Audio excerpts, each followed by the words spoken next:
Direct घर से आने के बाद आप तो ठाकुर जी के शरण में आए। देखिए माता जी को कह रहे हैं और उधर ही जा रहे हैं।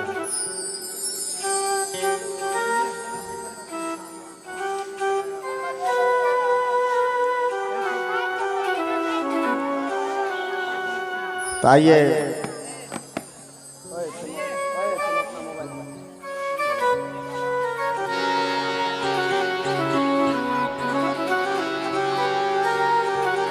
आइए कथा कीर्तन में चलने से पहले भगवान गोविंद के चरणारविंद श्री ब्रज के अधिष्ठात्री देवी हमारी श्यामा जी श्री राधा रानी उनके नाम का आश्रय लेते हुए और कथा में प्रवेश करें।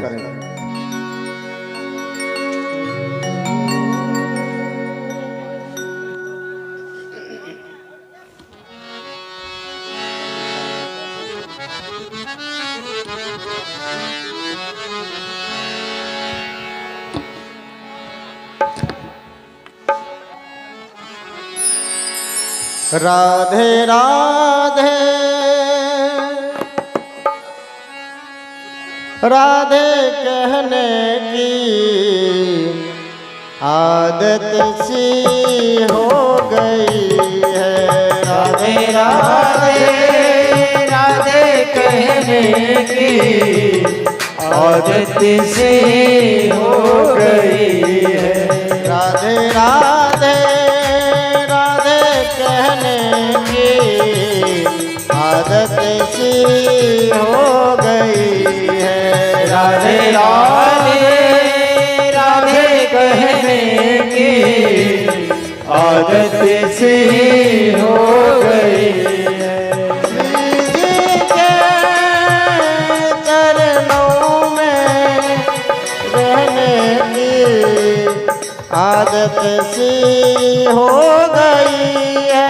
राधे राधे राधे कहने की आदत सी हो गई है। राधे राधे राधे कहने की आदत सी हो गई है। जय हो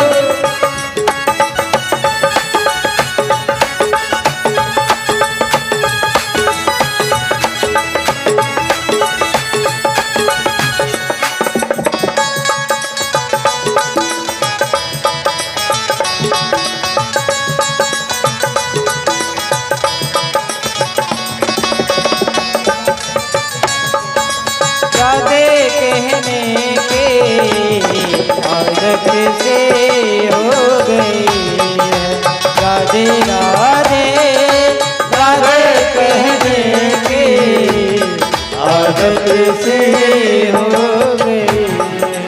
कोई पागल या दीवाना मस्ताना ही कहे।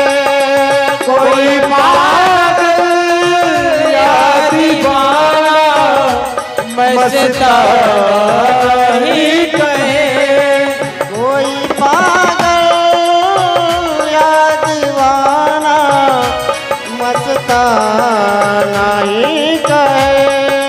कोई पागल या दीवाना मस्ताना ही कहे। ऐसी बातों को अब सहने की राधे सी हो गई है। राधे राधे राधे कहने की आदत से हो गई है। श्यामा श्यामा श्यामा कहने की आदत सी हो गई है।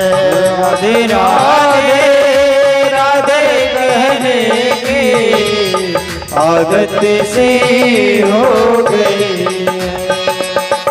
दोनों हाथ भाव से ताली सेवा।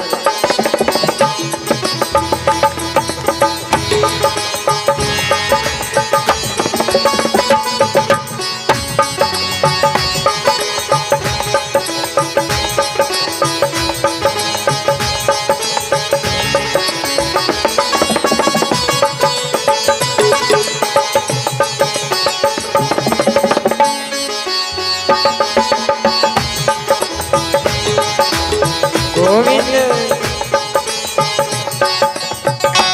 राधे राधे कहने की आदत से हो गई।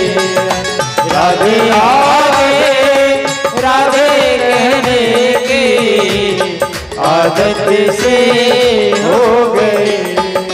अब चाहे डूबा दो या बना दो, कोई गम भी तो नहीं। अब चाहे डूबा दो या बना दो, कोई गम तो नहीं। अब चाहे डूबा दो या बना दो, कोई गम भी तो नहीं। चाहे डूबा दो या बना दो, कोई गम तो नहीं। हमको तेरे नाम में बहने की आदत सी हो गई है। राधे राधे राधे कहने की आदत से हो गई है। राधे राधे राधे कहने की आदत से हो गई है।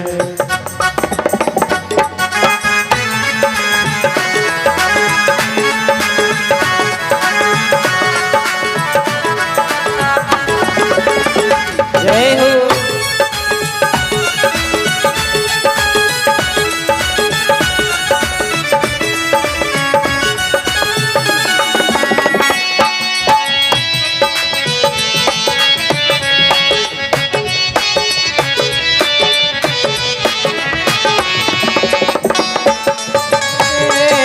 राधे कहने की आदत से हो गई। राधे राधे राधे कहने की आदत से हो गई है। मेरी फरियाद पे न तुमने कोई गौर ही किया। मेरी फरियाद पे न तूने कभी गौर नहीं किया।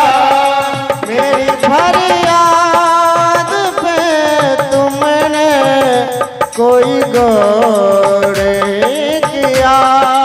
मेरी फरियाद पे न तुमने कभी गौर नहीं किया। बीती बातों को दोहराने की आदत सी हो गई है। राधे राधे राधे कहने की आदत से हो गई है। राधे श्यामा श्यामा कहने की आदत सी हो गई है। ओ श्यामा श्यामा श्यामा कहने की आदत से हो गई है। राधे राधे राधे कहने की राधे आदत सी हो गई है।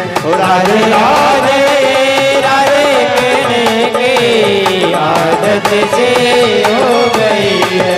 राधे राधे राधे कहने की आदत से हो गई है।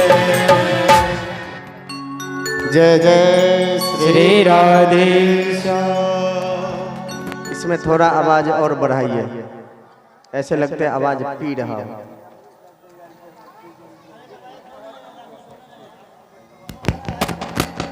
राधे जय राधे राधे गोविंद श्री राधे सीटी नहीं ले केवल राधे राधे जय राधे। ठीक है, तो परीक्षित महाराज आज तो अकेले हैं। अकेले हैं कि डबल हैं? आ रहे हैं।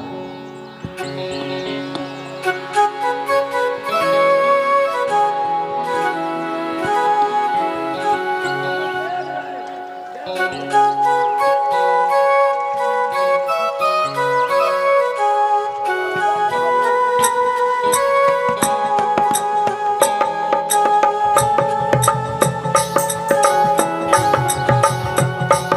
बता दो आपकी कथा। परीक्षित महाराज मायाराम दास जी, राधे राधे, कल कथा कहाँ तक भई थी?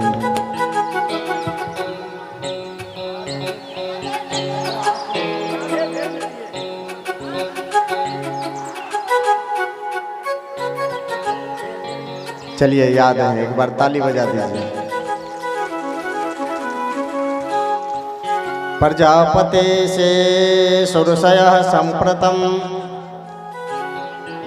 निर्यापितो यज्ञ महोत्सव किल वयं च त्राताभिराम वामते यद तीर्थामि विबुध व्रजन्ति।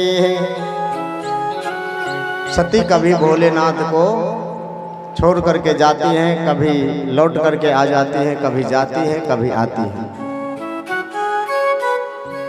चली जाती हैं इसलिए कि मेरे पिताजी से भूल हो गई होगी, इसलिए मुझे कोई खबर नहीं देनी,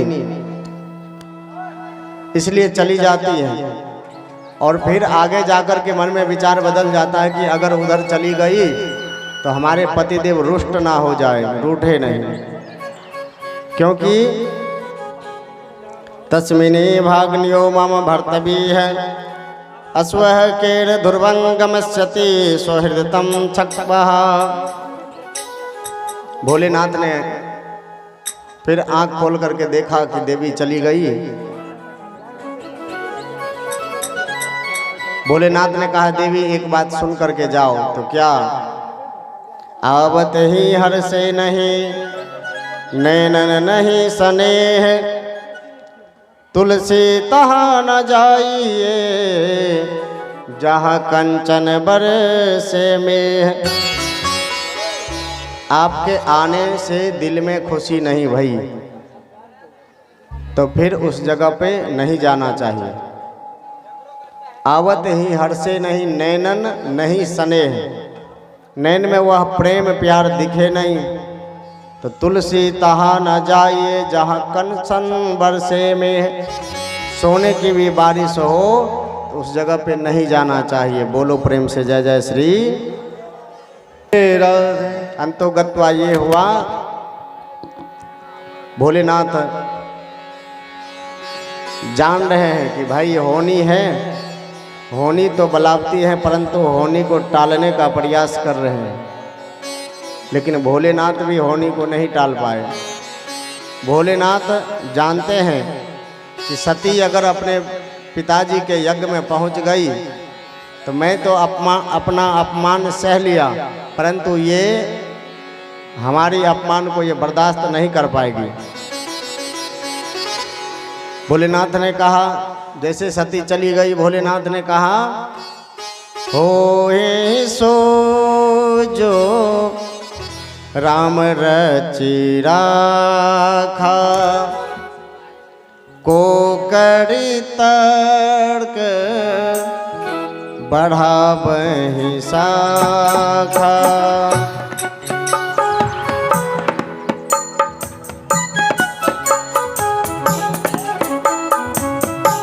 होए सोए जो राम रचि राखा को करी तर्क बढ़ावहि शाखा।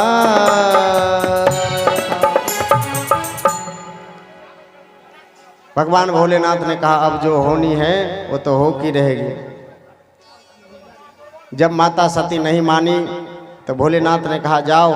आदर के साथ नंदीश्वर से कहा, दौरे दौरे जाओ और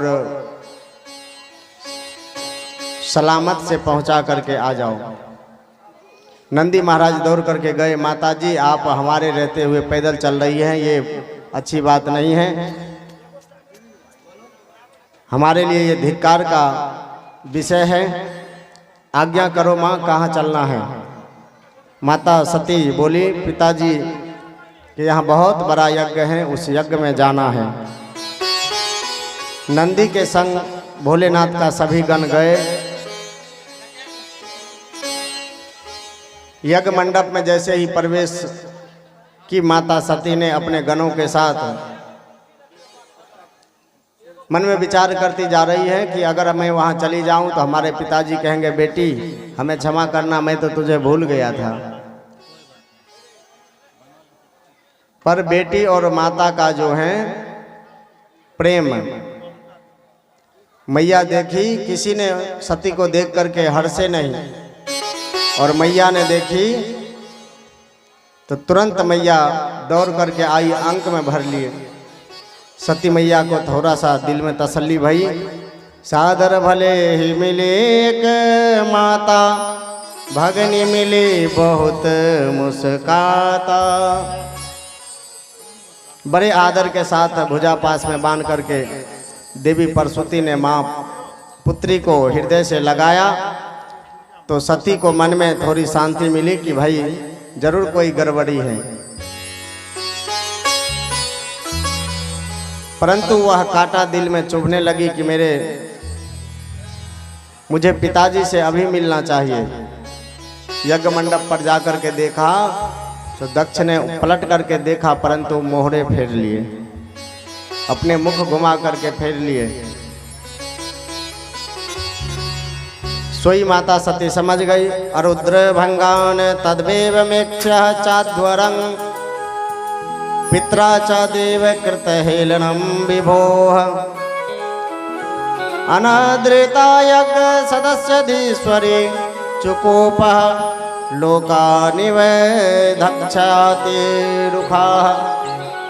मैत्री मुनि कहते हैं विदुर जी, भगवती सती ने जब क्रोध से चारों तरफ दृष्टि डाल करके देखा तो ऐसा लग रहा था कि माता सती दसों दिशा को दग्ध कर देगी।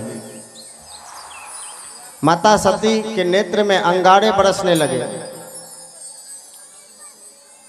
दक्ष प्रजापति को ललकारना प्रारंभ किया, अरे दक्ष तुझे ये पद क्या मिल गया है, तुम इतना अभिमानी हो गए हो कि हमारे कल्याणकारी भोले बाबा को अपमान कर दिए।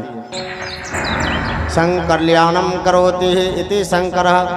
जो मानव मात्र के कल्याण करने में सामर्थ्यवान है, विराजमान है, वही शंकर शिव का अर्थ ही होता है कल्याण। एक बार जिनके वाणी से शिव निकल जाए, दो अक्षर, जीवन भर का पाप ताप संताप नष्ट हो जाता है। यद द्वेक्षरम नाम गरेरितंग निर्नांग सक्रे तप्राह सत्संगार दग्ध मासो हंतनी ततः। माता सती कहती हैं शिव नाम मुख से निकला तो जीवन भर का पाप शीघ्र ही नष्ट हो जाते हैं, और मैं अपने स्वामी का अपमान कदाचित बर्दाश्त नहीं कर सकती। फलस्वरूप ये हुआ अंतोगत्वा कि माता सती ने अपने शरीर को ही अग्निकुंड में जला दिया। बोले कृष्ण कन्हैया लाल की जय। मैं मन में विचार करके आई थी कि देखो मैं यहाँ से जाऊंगी तो अपने पतिदेव को कहूंगी कि पतिदेव हमारे पिताश्री से गलती हो गई, लेकिन इनका तो मैं यहाँ से जाऊं और ऐसे अभिमानी व्यक्ति का बेटी कहलाऊं कि दक्ष पुत्री कह करके हमें पति पुकारे, इससे अच्छा ना रहेगी बांस ना बजेगी बांसुरी। बोलो राधे राधे जय श्री राम। पलथी मार के बैठ जाइए, पलथी मार के जैसे हम बैठे हैं।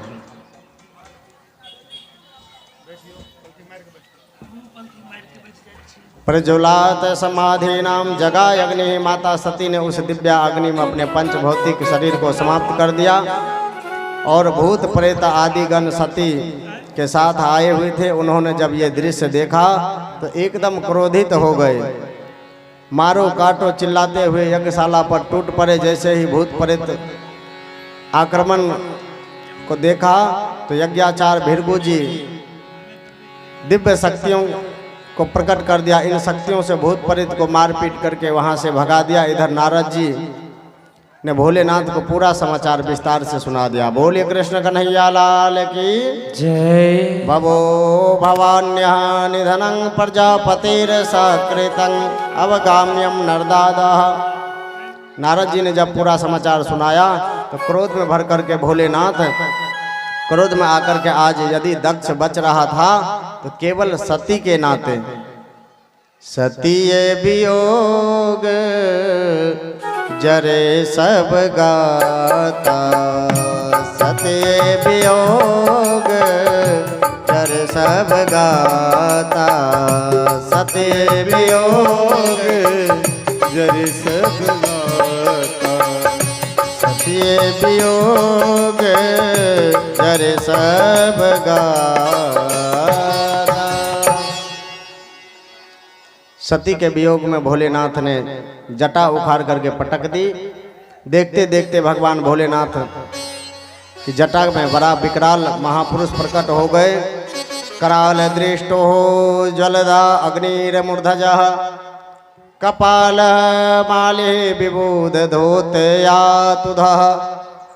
अनेक प्रकार से चमचमाती हुई उनके आंखें के सामने मूर्तिमान काल खड़ा हो गया। ऐसा लगता था कि ये महाकाल हैं।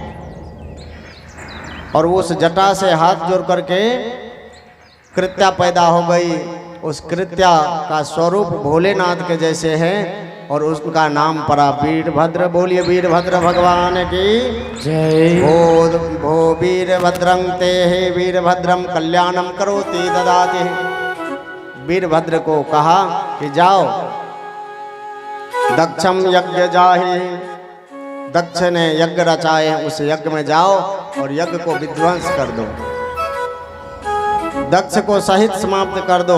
अब तो वीरभद्र वेग से दौड़े आए। भूत प्रेत भी सब पराजित होकर के पिट पिटा करके लौटे थे। और जैसे ही वीरभद्र को देखा तो बोले अपनी मंडली आ गई है, चलो अब जल्दी। फिर पुनः लौट करके गए। युद्ध छिड़ गया और युद्ध छिड़ने पर आज वीरभद्र ने गए वायु वेग से। ऐसे लग रहा था कि जैसे आंधी तूफान आ रहा हो।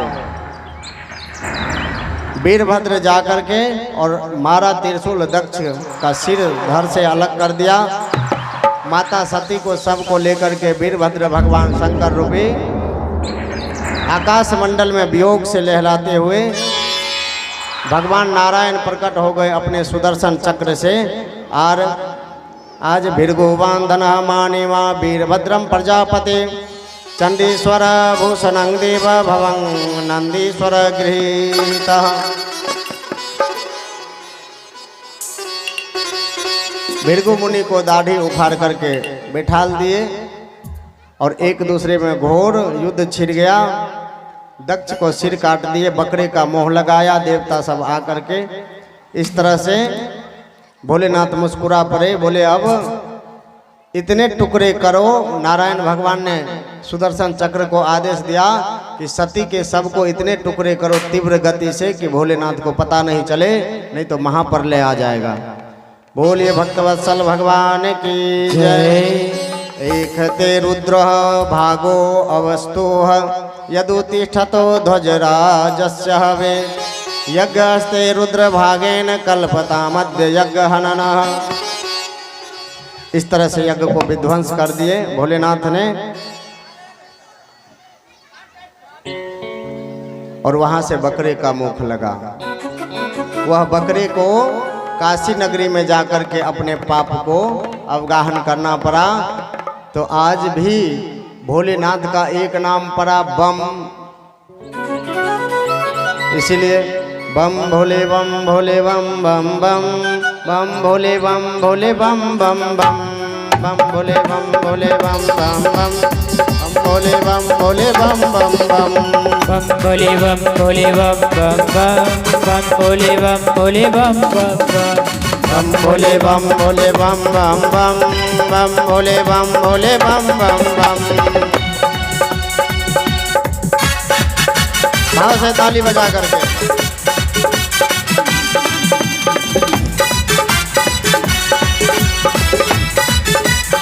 जय।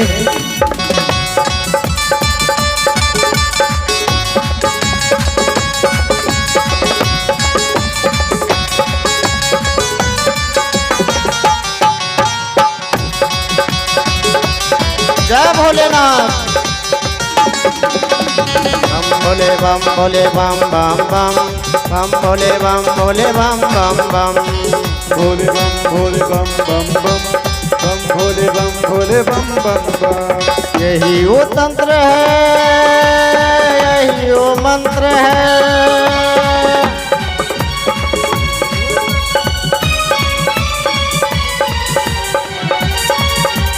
यही वो तंत्र है, यही वो मंत्र है। प्रेम से रटो रहो मस्त मगन। बम भोले बम भोले बम बम बम बम भोले बम भोले बम बम बम बम भोले बम भोले बम बम बम बम भोले हेलो। बम भोले बम। जय भोलेनाथ।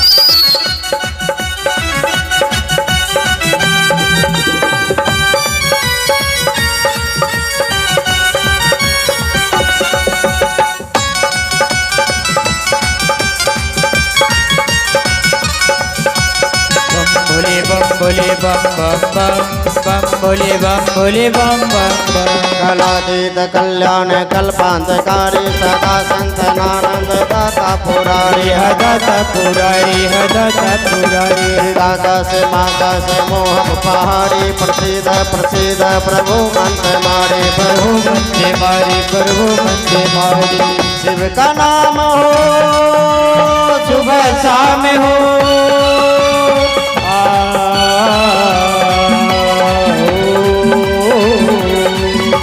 शिव का नाम हो सुबह शाम हो।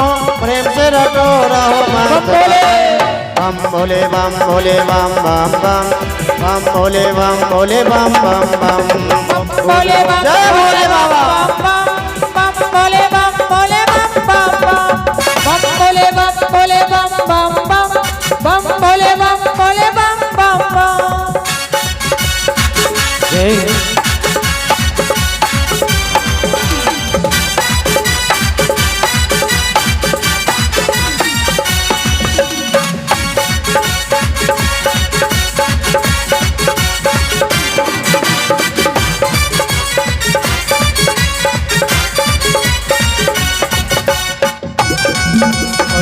बम बम बम भोले बम भोले बम बम बम।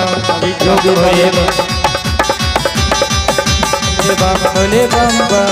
कभी जोगी कभी भोगी कभी बाल ब्रह्मचारी कभी आदि देव महादेव त्रिपुरारी महादेव त्रिपुरारी महादेव त्रिपुरारी। कभी शंकर कभी शंभु कभी भोले भंडारी। नाम है वे अंत जग जाऊं बलिहारी जग जाओ बलि हरि जग जाओ बलि हरि। ऊपर है जटा से गंगा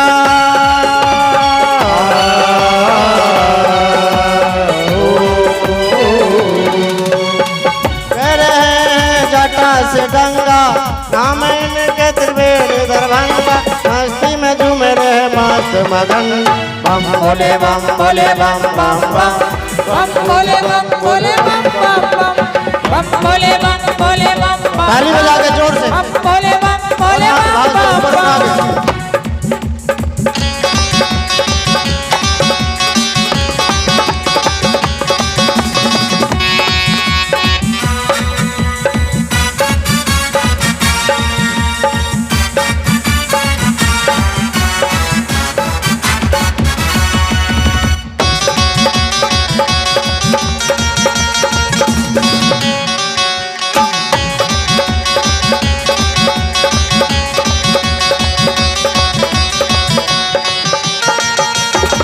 जय हो।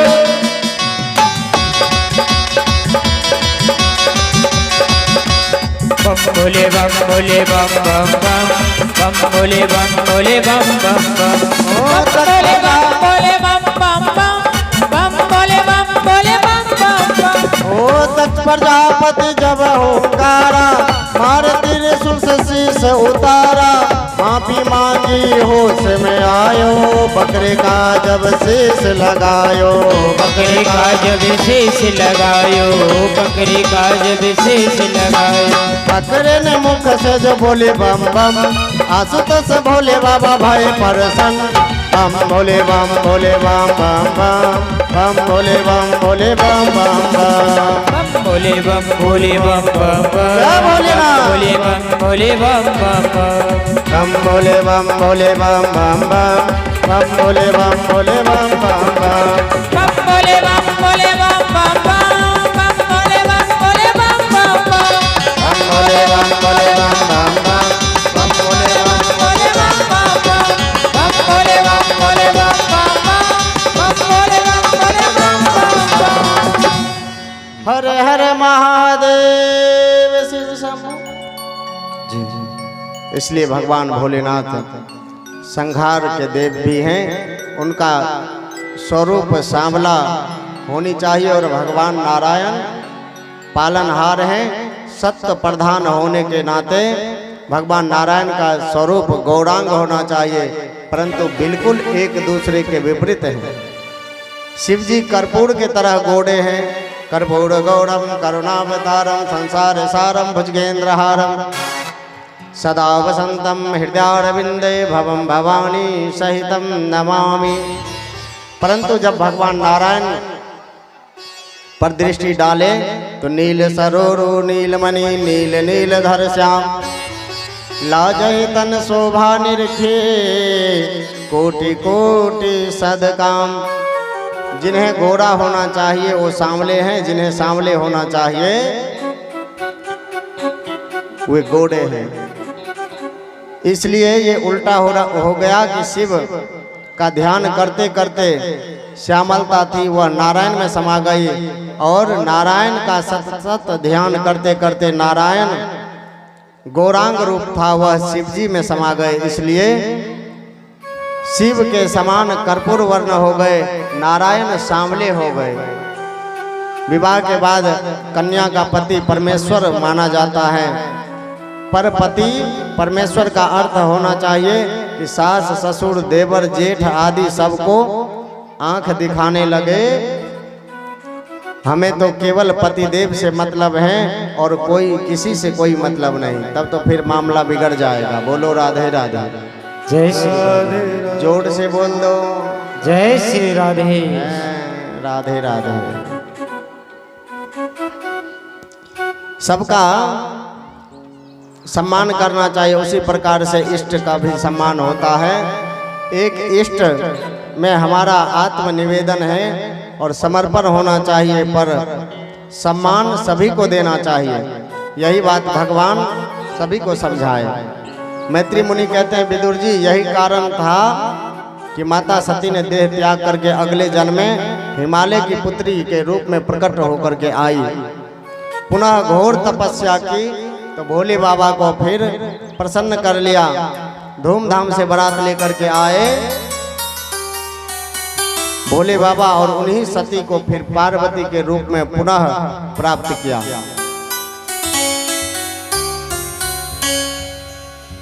उन्हीं सती को पार्वती के रूप में धर्मपत्नी के रूप में प्राप्त हो गया। बहन बेटी मैयाओं, आप जितने भी धर्म कर्म कर रही हो, अगर आप चाह करके भी अपने पति के खाते में कहें कि आधा आधा चले जाए तो नहीं जाने वाला। और पतिदेव आपके पुण्य कर्म कर रहे हैं तो वो नहीं भी चाहेंगे तो भी आपके खाते में आधा तो आ ही जाएगा, क्योंकि आप धर्म पत्नी हैं, अर्धांगिनी हैं, इसलिए आधा पुण्य आपके खाते में पहुंच जाता है। बोलो राधे राधे। शंका हुई कि महाराज जब पति अगर पुण्य काम करे तो पत्नी के खाते में आधा चले जाते हैं, और पत्नी अगर पुण्य काम करे तो फिर पति के खाते में क्यों नहीं? तो धर्म पत्नी लिखते हुए कहते हुए आपने देखा है, परंतु धर्मपति किसी को कहते देखे कि ये हमारे धर्मपति हैं। अगर पतिदेव पाप करे तो पत्नी के खाता में 1% भी नहीं जाता है, पुण्य जाता है, इसलिए कि धर्म पत्नी है। बोलो राधे राधे। इस तरह से भोले बाबा भूत प्रेत अब विवाह नए डिजाइन से भोले बाबा किए। तो भोले बाबा का विवाह का भी भजन आता है, लेकिन फिर सुना देंगे बाद में। बोलो राधे राधे। यहाँ से आता है ध्रुव चरित्र। माता सती का पावन परिचय देते हुए मैत्री मुनि ने विदुर जी को श्रवण कराया। अब मैत्री मुनि कहते हैं, विदुर जी मैंने आपको मनु महाराज के 3 बेटियों का वर्णन बताया। अब 2 बेटे हैं, प्रियव्रत और उत्तानपाद। उनमें से पहले उत्तानपाद चरित्र और वंश का श्रवण करो। महाराज उत्तानपाद की 2 रानियां थी। बड़ी का नाम है सुनीति और छोटी का नाम है सुरुचि। जायो उत्तानपादस्य सुनीति सुरुचियो अस्त्योः सुरुचिः प्रेयसी प्रत्यो नेत्रः यत सुतो ध्रुवः। 2 रानियों में एक संतान।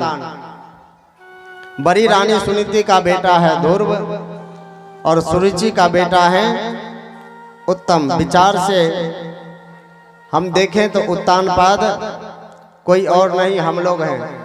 ऊर्ध उत्तोपादो यस्य उत्तानपादः। उत्त मने ऊपर और पादः मने पैर। जिनके ऊपर पैर होते हैं वो कौन सा जीव है? जिनका पैर ऊपर हो कौन है? ऐसा कोई जीव देखा है आपने जिनका पैर ऊपर हो? नहीं देखा? अरे हाँ यार, परीक्षित महाराज देखे, वो मनुष्य है, मनुष्य जिनके पैर ऊपर हो।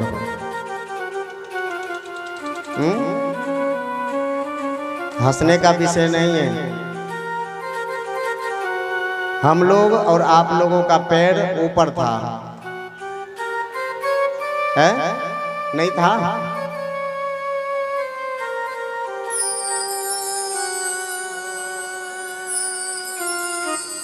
अब बता दूं, माता के जब गर्भ में होते हैं तो पैर किधर होते हैं? ऊपर। सिर कैसे होते? नीचे। इसलिए ऊर्ध्व ऊर्ध्वपाद हो, ऊर्ध्व उत्तानपादः। जिनके पैर ऊपर होते हैं वही उत्तानपाद है।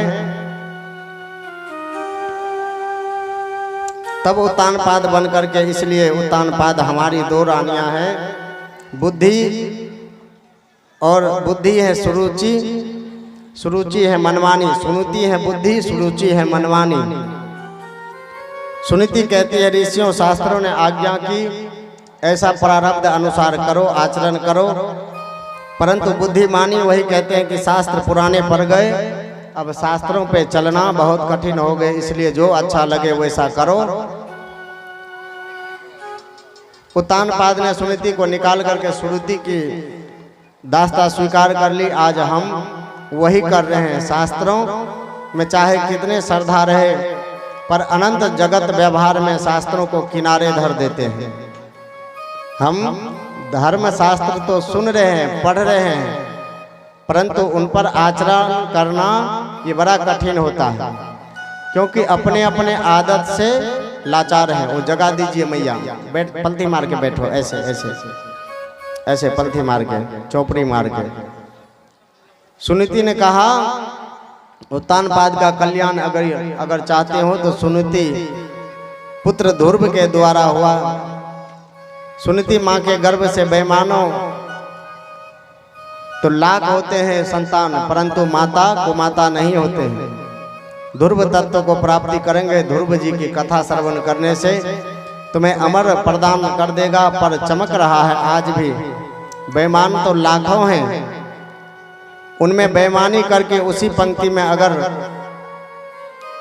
ईमानदार आदमी भी बैठ जाए बेईमानों की पंक्ति में, तो ईमानदार को भी बेईमान कहेंगे। और बेईमानों की पंक्ति में ईमानदार बैठे तो बेईमान कहलाएंगे, और बेईमान के पंक्ति में जब ईमानदार बैठ जाए तो फिर दोनों का बराबर ही समझो। कीर्तयस्य सहजीवितः, जैसा कर्म होता है वैसा करना पड़ता है। एक बार ध्रुव जी महाराज ने अपने पिताजी से मिलने गए परिचय पाते ही पुत्र को अंक में लगा करके भर लिया, गोद में बैठा लिया। परंतु जब सौतेली माँ बीमाता ने ध्रुव को देखा तो हाथ पकड़ करके नीचे उतार दिया। अरे बेटा ध्रुव, तू भले ही राजा का बेटा है, तो क्या हुआ, मेरी कुक्षी, मेरे को कुक्षी कहते हैं कोख को, तेरा जन्म नहीं हुआ इसलिए दुर्लभ है, अमनोरथ है, तेरा मनोरथ बड़ा दुर्लभ है। ये तो मेरा दुर्लभ है, दुर्लभ मनोरथ है कि तुम्हारा सिंहासन पर बैठने का साहस मत करना दोबारा। ध्रुव बोले माताजी क्यों, केवल मैं इसलिए नहीं बैठ सकता कि मैं तुम्हारा बेटा नहीं हूं। तो अब ये बताइए सिंहासन पर बैठने के लिए क्या करूं। ध्रुव ने कहा 5 साल का अवस्था है। सुरुचि बोली एक उपाय है, तपसा आराध्य पुरुषो यस्य वानु गर्भेन में गर्भे त्वं साध्या त्वं यदिच्छते निरपाशासनम। सिंहासन पर अगर तू बैठना चाहता है तो पहले तपस्या कर, और तपस्या करोगे तो जब भगवान नारायण प्रकट हो जाएंगे तो तब तुम वर मांग लेना कि हमें सुरुचि के गर्भ से भगवान मुझे जन्म देना। प्रभु प्रसन्न हो जाएंगे तो उसी समय वर मांग लेना, फिर इसी शरीर को त्याग करके मेरा पुत्र बन करके पैदा हो करके आना। बोलो राधे राधे, जय श्री राधे। सुरुचि ने अपने अभिमान में चूर होकर के एक भक्त ध्रुव को तो अपमान किया ही है, परंतु आज भगवान का भी अपमान की। पहले जा तपस्या कर, भगवान प्रसन्न होंगे तब कहना हम सुरुचि के गर्भ से आएंगे। बोलिए कृष्ण कन्हैया लाल की जय जय। ध्रुव महाराज इस अपमान का घूंट पी करके रोते रोते चल दिए। जैसे सर्प किसी को डांट मार दिया हो, डंक मार दिया हो, फुफकारता हो, ऐसे फुफकारते श्वास लेते ध्रुव जी लौटे। मातु सप्तन्याः सह दुरु शक्ति विशुद्ध स्वसान रुसान दंड हतो यथा ही हित्वा मिसंत पिबतं सन्नवाचं जगाम मातु रुदन सकाम। रोते हुए बेटे को जब सुनीति ने देखा तो अंक से लगा लिया और हृदय से भर करके कहा सुनीति कि बेटा क्या बात हो गई, तुम्हें किसने अपमान कर दिया। तो कंठा अवरुद्ध हो गए ध्रुव जी महाराज को, कुछ बोल नहीं पा रहे थे। उन पर साथियों ने पूरा वृत्तांत से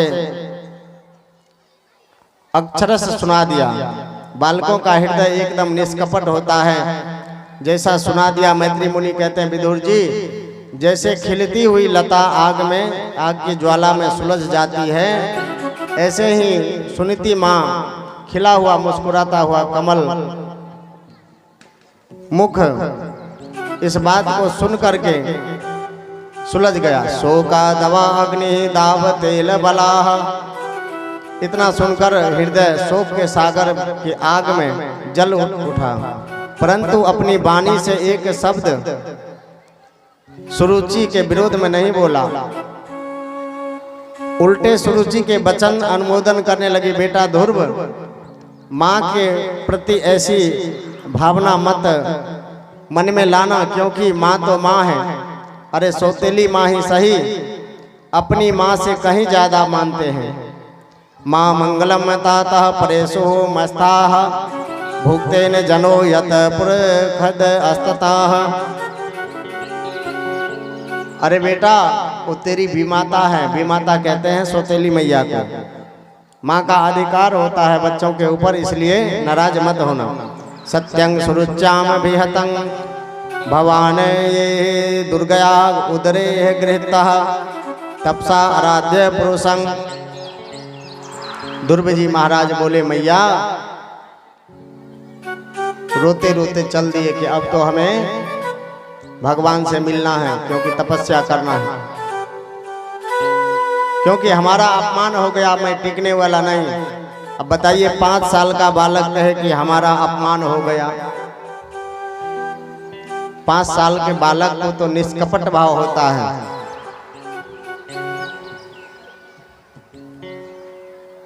परमात्मा कहाँ मिलेंगे? ध्रुव जी महाराज मन में विचार करते जा रहे हैं।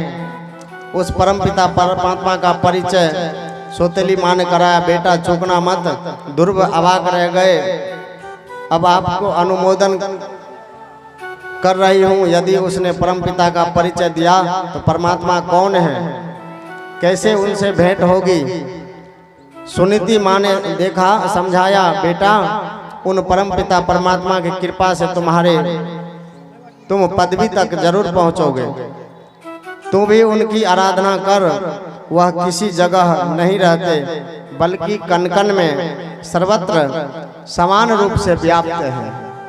इसलिए बेटा वो तो हर जगह पर है। हरि व्यापक सर्वत्र समाना, हरि व्यापक सर्वत्र समाना, प्रेम ते प्रकट हो ही मैं जाना, प्रेम से प्रकट हुई मैं जाना। हरि व्यापक सर्वत्र समाना, हरि व्यापक सर्वत्र समाना, प्रेम ते प्रकट होई मैं जाना, प्रेम ते प्रकट हुई मैं जाना। हरि व्यापक सर्वत्र समाना, हरि व्यापक सर्वत्र समाना। ध्रुव जी ने महाराज पूछा कि माँ सब जगह है तो दिखाई क्यों नहीं देते? माता बोली, बेटा हर वस्तु दिखाई नहीं पड़ती है। जैसे पुष्प अर्थात फूल में सुगंध होते हैं, परंतु सुगंध को किसी ने देखा है? नहीं देखा है। इसलिए कितने लोग हैं कि वो कहते कौन सा भगवान, कहाँ को भगवान, काय को भगवान। अरे जिस भगवान का नाम लेते उन्हें कभी देखा है? भगवान को देखा नहीं जाता, महसूस किया जाता है। और अगर देखा भी जाता है तो जाकर के निधि वन में इन आंखों से देखोगे या तो पागल हो जाओगे, नहीं तो मर जाओगे। नहीं विश्वास है तो हमारे संग वृंदावन चलो और निधि वन में रोज भगवान आज भी रास करते हैं। वहां एक चेटी चेटा नजर नहीं आते। और निधि वन के तरफ लोग अपना घर का खिड़की भी नहीं खोलते। क्यों? तो या तो बचेगा नहीं तो अगर बच गया तो पागल हो जाएगा। भगवान किसी काम के नहीं छोड़ते। इसलिए इन आंखों से नहीं, भगवान तो महसूस करने का चीज है। और उसी निधि वन में पान का बीड़ा बना करके रखा जाता है, खोए का पेड़ा भोग में रखा जाता है। भगवान कृष्ण और राधा के लिए बिछावन बिछाया जाता है। सुबह होकर के बिछावन में सरवट मिला होता है। सरवट बने शुकर जाना। पान का बीड़ा आधा चबाया मिलता है। भोग का लड्डू खोए का वो फूटा हुआ मिलता है, खाया हुआ जैसे लगे। और लोटे में अगर जल डाल दे तो वह लोटा का जल आधा मिलता है। आज भी किसी को प्रमाण लेना हो तो वृंदावन का यहाँ से मथुरा का टिकट बनाइए और वहाँ जाकर के इस दृश्य को देख करके आइए। राधा रानी का जो श्रृंगार होता है, श्रृंगार का पैकेट फटे फटाई नहीं, ऐसे पैकेट डाल देते हैं और वह श्रृंगार तितर बितर मिलता है। चूड़ी कहीं गिरे हो, कहीं सिंदूर बिखरा हो, और वही सुबह हो के पुजारी जी प्रसाद के रूप में सभी को देते हैं आज भी। इसलिए भगवान देखा नहीं जाता है, भगवान को महसूस किया जाता है। जैसे हवा है, हवा को किसी ने देखा नहीं, परंतु वह हवा है तो महसूस किया जाता है कि हवा लग रही है, हवा बहती है। दूध के कण कण में घृत है। सभी जानते हैं दूध में घृत होता है, घी होता है, परंतु दूध के साथ व्यवहार करना पड़ेगा तब वह घी निकलेगा। जैसे दूध को गर्म करो फिर ठंडा करके दधी जमाओ, दधी जमा करके फिर मंथनी से डाल करके, कर्म की मंथनी, और फिर उसको मंथो तो माखन निकलेगा। माखन को फिर अग्नि पर चढ़ा करके तपाओ, तब वो घी बनकर निकलता है। इसलिए भगवान को पाने के लिए तपस्या बहुत जरूरी है, साधना बहुत जरूरी है। हमारे शरीर जो है मनुष्य शरीर, वो साधन धाम मोक्ष करी द्वारा, पाई न जेहि परलोक सवारा। मोक्ष के दरवाजे का जो चाबी है वो मनुष्य रूपी शरीर है। मैया जाग जाओ, ओ बुढ़िया मैया, वो डोकरी जाग जाओ, जाग जाओ, बिल्कुल ऐसे बैठो जैसे हम बैठे। हम तो आपसे पहले बैठे, और यहाँ से व्यास गद्दी से उतरेंगे भी बाद में, आप लोगों के बाद।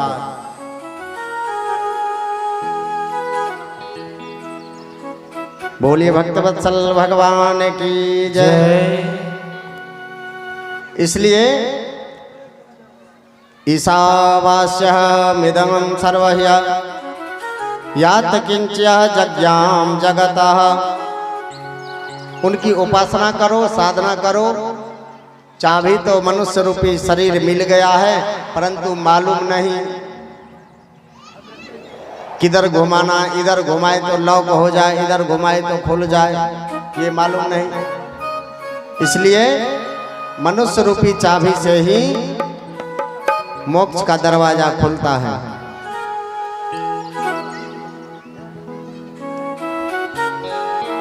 ध्रुव महाराज चले गए, जंगल में बैठ गए।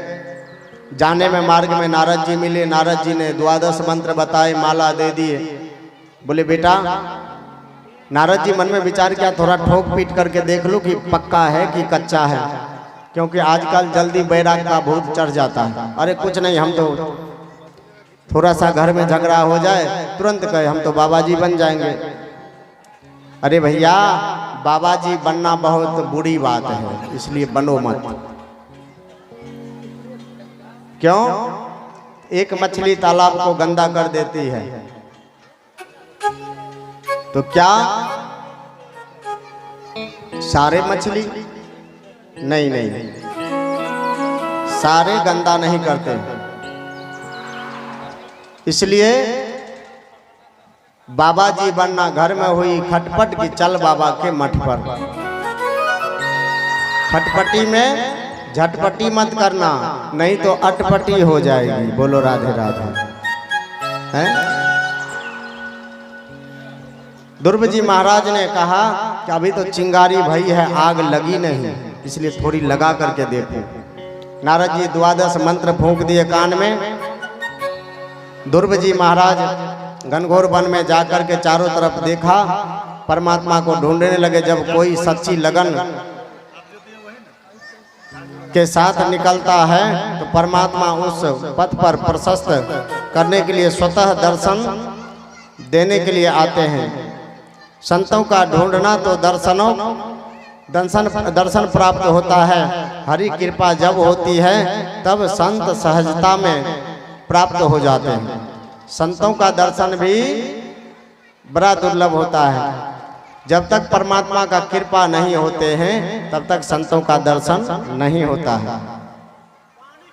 इसलिए अब मोहे भाव भरोसा हनुमंता, अब बिन हरि कृपा मिले नहीं संता। रामायण में 4 जगह पे संता संता, संत को संता बताए 4 जगह। बिनु हरि कृपा मिले नहीं संता। ध्रुव जी महाराज परमात्मा को चारों ओर ढूंढ रहे हैं। अचानक देव ऋषि नारद मिल गए। अरे बेटा, जंगल में तू कहाँ जा रहा है? ध्रुव जी ने प्रणाम करके अपनी कथा व्यथा सुनाई। सारी घटना सुन करके नारद जी मुस्कुराए। अहो तेजे क्षत्रियाणां मान भंग मामृष्यतामः। अद्भुत तेज क्षत्रियों का। 5 साल के क्षत्रिय कुमार हैं, सौतेली माँ के वचनों पर व्यवस्थित होकर के उस परमपिता परमात्मा के परम तत्व को ढूंढने के लिए जा रहे हैं। निकल पड़ा। थोड़ा इसका परीक्षण करूं कि वैराग किस स्तर का है, क्योंकि संसार में प्रायः मरकट वैरागी बहुत होते हैं। मरकट वैरागी मतलब घर में हुई खटपट जो चल बाबा के मठ पर, उसे कहते हैं मरकट बैरागी। जल्दी जल्दी में जो बाबा जी हो जाते हैं वो समझ लो उसे कहते हैं मरकट बैरागी। एक बाबा जी सन्यास आश्रम से आए। हम बोले बाबा कौन से आश्रम से हैं? बोले सन्यास आश्रम से। तो हम समझ गए बैरागी मर गए खाते खाते, नहाते नहाते, और सन्यासी मर गए खाते खाते। क्योंकि सन्यासी महात्मा जो होते हैं, वैसे ब्राह्मणों का गुरु है सन्यासी। तो सन्यासी महात्मा जो होते हैं, बंगाल का शरीर सन्यास ले लिया था और हमारे आश्रम से पीछे रहते थे, बहुत दिन से रहते थे। मैंने पूछ लिया बाबा आप कब से अपना बारी गए नहीं? क्योंकि घर को बारी बोलते हैं बंगला भाषा में। बाबा आप अपने घर कब से नहीं गए? बोले 47 साल हो गए लाला। हम बोले 47 साल तो वहाँ जाते नहीं? बोले जाते तो हैं लेकिन अपने घर में नहीं जाते, उस गांव में जाते हैं। बोले क्यों नहीं जाते? बोले घर छोड़ रखा है हमने, घर छोड़ करके सन्यास ले लिया। अच्छा ठीक है। बोलिए गपसप महाराज की जय। जय जय श्री राधेश। बोले लाला हमने सन्यास ले रखा है अपने घर को छोड़ करके, तो इसलिए वहां नहीं जाना चाहिए जिसने घर छोड़ दिया। बोले क्यों? तो हम बोले बाबा क्यों नहीं गए? तो बोले अब जिसको छोड़ दिया अपना घर तो नहीं जाना चाहिए। मैंने कहा छोड़ने के बाद भी अपना घर, शब्दों पे ध्यान दें। छोड़ने के बाद भी बाबा कह रहे अपना घर, तो फिर आपने क्या छोड़ा? मैंने घर छोड़ करके सन्यास लिया और उस गांव में जाता हूं और अपने घर में नहीं जाते। तो क्यों नहीं जाते? इसलिए कि वो अपना घर है इसलिए नहीं जाते। तो छोड़ने के बाद भी फिर अपना घर रह गया कहाँ?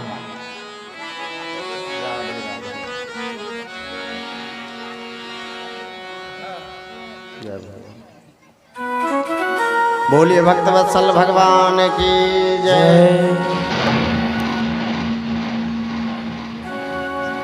गए देवर्षि नारद ने कान में फूंक दिए मंत्र, ओम नमो भगवते वासुदेवाय, हरिये परमात्मने प्रणत कलेश नाशाय, श्री गोविंदाय नमो नमः। गुणार्धिक्यन् मुकुन्दः लिप्त दिने सुप्रोन गुणाधामनातः, मैत्री समान दक्षिणे नेत्रम तामेश भूय श्रितः। नारद जी ने कहा बेटा मत जाओ, बड़ा कठिन मार्ग है। बोले गुरुजी आप तो हमें मंत्र बता दिए, अब तो भजन ही तो करना है। गए फलाहार रह करके भजन करने लगा। कुछ दिन अन्न आहार छोड़ दिए, फिर फलाहार रहने लगा। फलाहार रह करके भी भजन करने लगा। धीरे धीरे फलाहार भी बंद, फिर जल आहार, जल पान करके, जल को पी करके भजन करने लगा। फिर जल को भी छोड़ दिया, फिर सूखे पत्ते को खा करके ध्रुव जी महाराज भजन करने लगे। फिर सूखे पत्ते भी छोड़ दिए। फिर धीरे धीरे धीरे आज ध्रुव महाराज हवा पी करके रहते हैं। हवा पीने के बाद में फिर भजन करते करते फिर हवा को भी छोड़ा, फिर ब्रह्मांड रंड को, सांस को रोक लिया। और ब्रह्मांड रंड की सांस जो होते हैं वो एक ही होता है, जहाँ से हम लोगों को सांस मिलते हैं। जहाँ से हम लोगों को सांस मिलते हैं वही ब्रह्मांड रंड का सांस है। रोक लिया, धरती थर्राने लगी, डगमगाने लगी। सब जीव जंतु त्राही माम त्राही माम त्राही माम करके पट पटापट गिरते चले गए धराम से धरती पर। कोलाहल मच गया।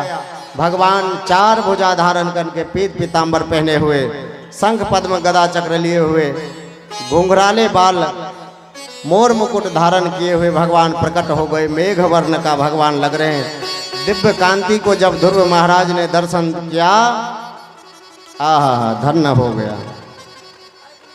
अपने आप को धन्य मान रहे हैं। ध्रुव महाराज पढ़े लिखे नहीं हैं। स्पर्शंग बालंग कृपया कपोलंग। भगवान ने देखा कि इनकी वाणी बंद हो गई है। भगवान ने अपने कपोल को ध्रुव जी महाराज को कपोल से सटाया, उनके गाल से स्पर्श कराया। स्पर्श होते ही ध्रुव महाराज सारा वेद वेदांत कंठस्थ हो गया। भगवत कृपा से जो गूंगे हैं वो भी वाचाल हो जाता है। बोलिए कृष्ण कन्हैया लाल की जय।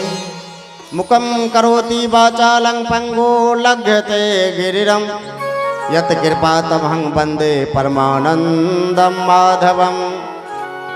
पूज्य स्वामी विष्णु आश्रम जी महाराज कहा करते हैं कि भक्त वाचाल बनाएंगे। भगवान वाचाल कहते हैं। उटपटांग बकबक करे उसे कहते हैं वाचाल, उसे वाचाल कहते हैं। आज उनकी वाणी वापस आ गई और ध्रुव महाराज बड़ा सुंदर से वेद वेदांत की भाषा में गोविंद का गुणानुवाद करने लगे। जा पर कृपा राम के होए, जा पर कृपा राम के होए, जा पर कृपा कर सब कोई, ता पर कृपा करे सब कोई। बोलिए भक्त वत्सल भगवान की जय। भगवान प्रकट होके कहा मांगो ध्रुव, मैं प्रसन्न हुआ। ध्रुव कहते हैं कि प्रभु आपका दर्शन हो गया, मैं धन्य हो गया, अब कुछ मांगने की चाहत नहीं है। कहा नहीं नहीं, हम तुम जिस उद्देश्य से तपस्या करने के लिए आए हो वह निष्फल नहीं जाए। भक्त ने कहा आज ध्रुव कि प्रभु आज कुछ मांगने की इच्छा नहीं हो, ऐसे दे दीजिए। नायम मार्गो हि साधूनां हरि के सावनुवर्तितानां। सच्चे अनाश्रित भक्त वही हैं जो भगवान से कभी कुछ नहीं मांगते। और आप लोग क्या मांगते हैं? 2-4 लाख रुपया दे दो भगवान, 2-4 करोड़ दे दो, है ना। नाती बेटा पप्पू मुन्ना दे दो, छोटी छोटी बढ़िया बहू दे दो, हैं। बुढ़ापे को अविलंब बने बढ़िया बढ़िया माल पुआ खवाए करके बैठाए। ये घोर कलयुग है। बेटे का प्रेम तभी तक है जब तक उनका विवाह नहीं हुआ हो माता पिता के लिए, और विवाह हो गए तो फिर आधा आधा हैं। फिर वही मैया आंसू बहाती है, बाबा हमारे बेटे कहाँ मिला सुख। भगवान प्रसन्न होकर कहा नहीं नहीं ध्रुव, तुम मांगो मत, परंतु मैं देने से वंचित नहीं रहूंगा। बोले जिस गद्दी के लिए तुम अपने पिता की गोद में बैठने के लिए गया, दर्श्यामा सुतेर देवी पुरोयाने न गच्छीति। आगे आगे कहा देखो ध्रुव जाओ, आज से यही गद्दी मैं तुम्हें 36,000 वर्षों के लिए तुम्हें मैं दे देता हूँ। ताली बजा दो। ध्रुव महाराज 36,000 वर्ष गद्दी पर अपने शासन को चलाते रहे। तो बहन बेटी मैयाओं, इस कथा से क्या सीख मिलती है? पिता पुत्र भैयाओं, इस कथा से यही सीख मिलती है कि 5 वर्ष के उम्र में जब भगवान को प्रकट कर लिए ध्रुव महाराज, तो हमारे और आपके कितने उम्र हो रहे हैं? हमने आपने क्या किया? और इंतजार कर रहे हैं कि बुढ़ापे होए तो भजन करेंगे। भजन तो महाराज हम भी करते, पर मन नहीं लगता है। भजन करोगे तो मन लगेगा। बुढ़ापे में ये दांत टूट जाएंगे, फिर ढंग से वाणी भी नहीं निकल पाएगी।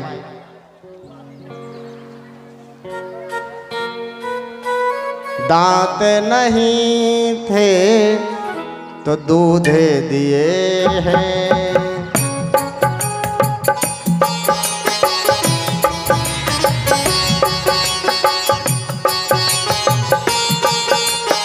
जब बाल्यावस्था में मुख में दांत नहीं था, हमारी जठरांगनी में बल नहीं था, तो उस समय दुग्ध से काम चलाते थे। फिर धीरे धीरे दांत आ गए तो अब मटर के भी जो हैं भुना हुआ वो चबाने लगे हैं। और दांत मिला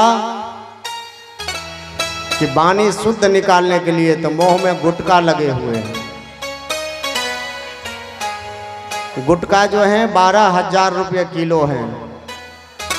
गुटका कितने किलो हैं? 12,000 रुपये किलो। आपने यकीन किया है? और काजू कैसे किलो हैं? 1,000 रुपये। तो अगर जो बहन बेटी मैया अपने पति को या बेटा को लंबी उम्र चाहते हो तो सुबह सुबह खाली पेट में 2 पाउच गुटखा खिला करके आधा गिलास पानी पिला दो, ठीक हो जाएगा।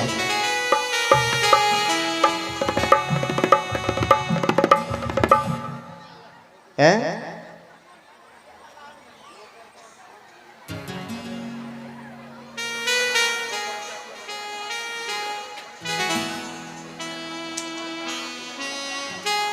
12,000 रुपये किलो खाने को तैयार हैं, परंतु 1,000 रुपये किलो काजू किशमिश छोहारे बादाम मुनक्का ये खाने वाला नहीं है। अच्छा देखिए, उनसे हमारा कोई विरोध नहीं है, परंतु सोचने की बात है भाई, मानव शरीर लेकर के आयो, फिर ये आने वाला नहीं है, फिर मनुष्य बनने वाले नहीं हैं, क्योंकि 84 लाख जोनी है। दुर्भ से गलानी जपऊ हरि नाम, दुर्भ से गलानी जपऊ हरि नाम, पायो अचल अनुपम ठाओ, पायो अचल भले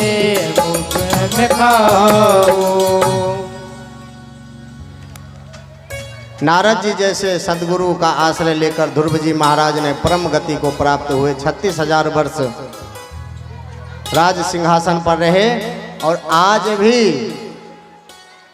ध्रुव तारा बन करके आकाश मंडल में चमक रहे हैं। आज भी ध्रुव लोग चले गए और आज भी वह ध्रुव तारा के रूप में चमक रहे हैं और हमारे सप्त ऋषि उनका जो है परिक्रमा करते हैं। इसलिए सप्त ऋषि उनका परिक्रमा करते हैं। आज ऐसे परम भागवत कहलाए ध्रुव जी महाराज। बोलिए ध्रुव महाराज की। यहाँ से आता है पृथ्वी चरित्र। इन्हीं ध्रुव महाराज के वंश में आगे चल के परमात्मा महाराज अंग का जन्म हुआ। अंग बड़े ही धर्मात्मा थे, परंतु उनका विवाह मृत्यु की पुत्री सुनीता देवी से हुआ था। फलस्वरूप इनका बेटा निकला बेन। बेन एकदम नास्तिक और अनिधीश्वरवादी हुआ। बेन से दुखी होकर महाराज अंग ने अपने राज्य की एक गुहा में प्रविष्ट हो गए। देश विदेशों में सैनिकों ने घोड़े दौड़ाए, परंतु महाराज को कोई पता न चला। तो अब देखिए, स्वराज्य में ढूंढ रहा है जैसे परमात्मा हमारे हृदय भवन में विराजमान हो जाए। और कुयोगी जन हृदय में हरि को ढूंढ करके बाहर ढूंढा करते हैं। यथा निर्गुणं पुरुषम कुयोगी नाम। ठीक से ऐसे स्वराज्य में नहीं ढूंढ करके विदेशों में ढूंढता है, पर महाराज अंग का कहीं पता नहीं चला। फलस्वरूप प्रजा ने मिलजुल करके बेन को राजा बना दिया। और राजा बेन ने बैठ जाओ कन्याओं, बैठ जाओ, बोलिए कृष्ण कन्हैया लाल की जय। अधिकार उसे हाथ में आ गए। पहले से प्रस्ताव लिया कि न यदिष्ट व्यंग न दात व्यंग न होत व्यंग दुजा क्वचिदः इतिरे न्यारवार अर्धितम भेरी घोषणम सर्वसः। बेन ने उद्घोषण किया कि आज के बाद बेन राजा इतना नास्तिक थे तो उन्होंने उद्घोषणा कर दिया गद्दी पर बैठते ही कि आज के बाद न तो यज्ञ करे, ना हवन करे, ना पूजन करे, ना भजन करे, ब्राह्मण को ना भोजन करावे, संतों को ना भंडारा करावे। यदि करना है तो अनिवार्य तो मेरे नाम से करे, बेनाय नमः, भजन करो बेनाय स्वाहा। राजा ने अपने नाम से कहा। बोलिए गपशप महाराज की, बिना दांत वाली मैया की। है दांत नहीं है फिर भी गप लड़ा रही है, ये अच्छी बात है। कम से कम यहाँ चोरी पकड़ी जा रही है वीडियो के माध्यम से। रुदल पंजार यूट्यूब चैनल उस पर लाइव चल रही है, पूरे देश विदेश में सभी देख रहे हैं। अभी आप रुदल पंजार यूट्यूब चैनल लाइक करेंगे क्योंकि उनके चैनल में ही हमारी कथा जो है जा रहे हैं। अभी हम अपने चैनल को बंद किए हुए हैं। हवन करो, वास्तविक में परमात्मा मैं ही हूँ। बेन ने कहा कि वास्तविक में परमात्मा मैं हूँ। सभी संत मिलकर के समझाने लगे और शांतिपूर्वक उस बेन को समझाया। देखो महाराज, आपको यज्ञ पुरुष भगवान इस प्रकार से अनादर नहीं करना चाहिए यज्ञ पुरुष भगवान को। तो संतों ने ही गालियाँ देने लगे।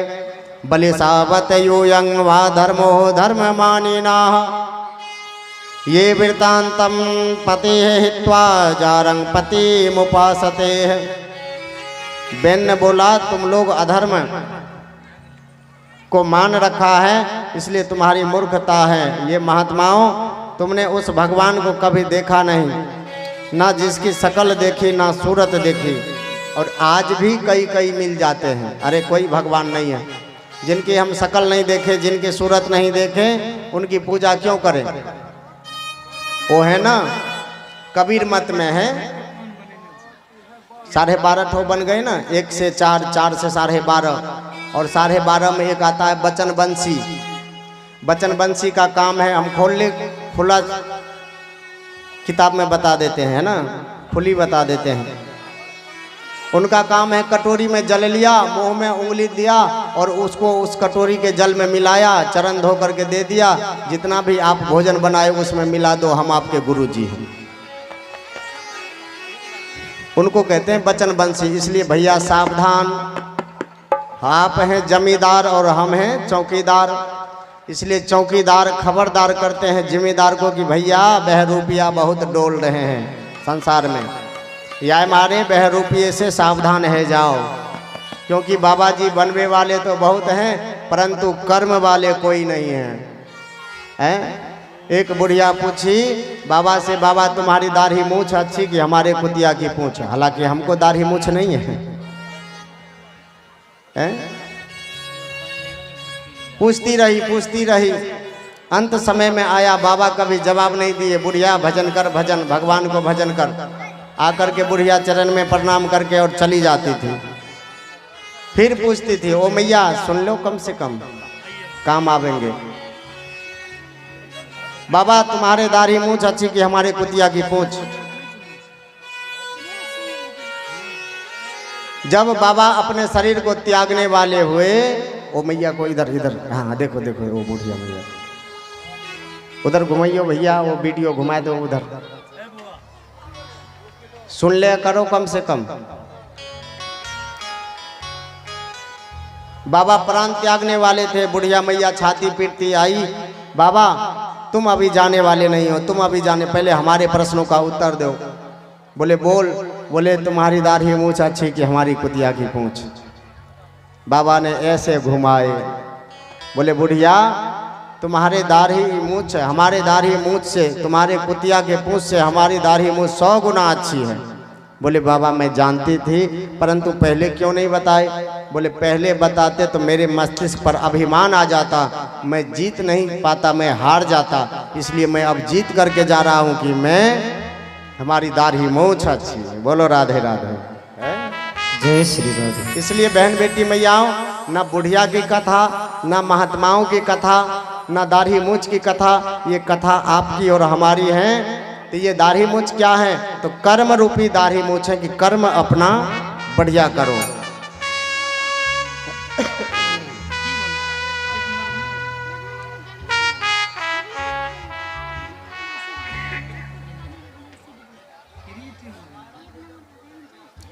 भजन सुनोगे? भजन, क्योंकि ज्यादा कथा परोसने लगते हैं ना तो आप एक दूसरे से, अच्छा जहाँ 2-4 बहन बेटी मैया बैठी हो वहाँ तो फिर गपशप शुरू हो जाते हैं।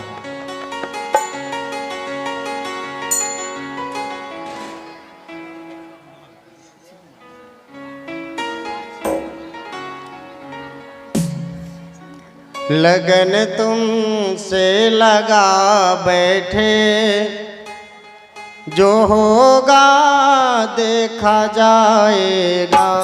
लगन तुमसे लगा बैठे, जो होगा देखा जाएगा।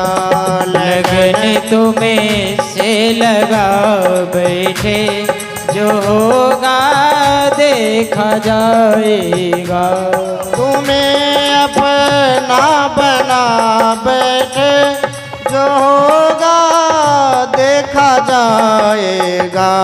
तुम्हें अपना बना बैठे, जो होगा देखा जाएगा। लगन तुम्हें लगा बैठे, जो होगा देखा जाएगा। लगन तुम्हें से लगा बैठे, जो होगा देखा जाएगा।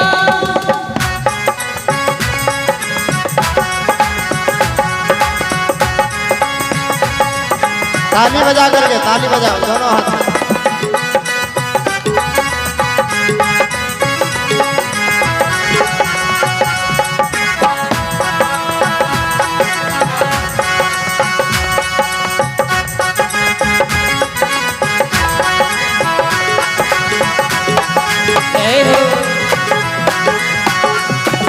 लगन तुम्हें से लगा बैठे, जो होगा देखा जाएगा। लगन तुम्हें से लगा बैठे, जो होगा देखा जाएगा। कभी दुनिया से डरते थे कि छुप छुप याद करते थे। कभी दुनिया से डरते थे कि छुप छुप याद करते थे। कभी दुनिया से डरते थे कि छुप छुप याद करते थे। कभी दुनिया से डरते थे कि छुप छुप याद करते थे। लो अब पर्दा उठा बैठे, लो अब पर्दा उठा बैठे, जो होगा देखा जाएगा। लगन तुम्हें से लगा बैठे, जो होगा देखा जाएगा। राधे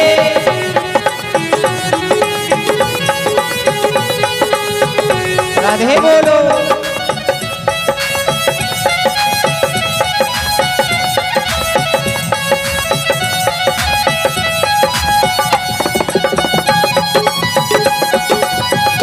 गोविंद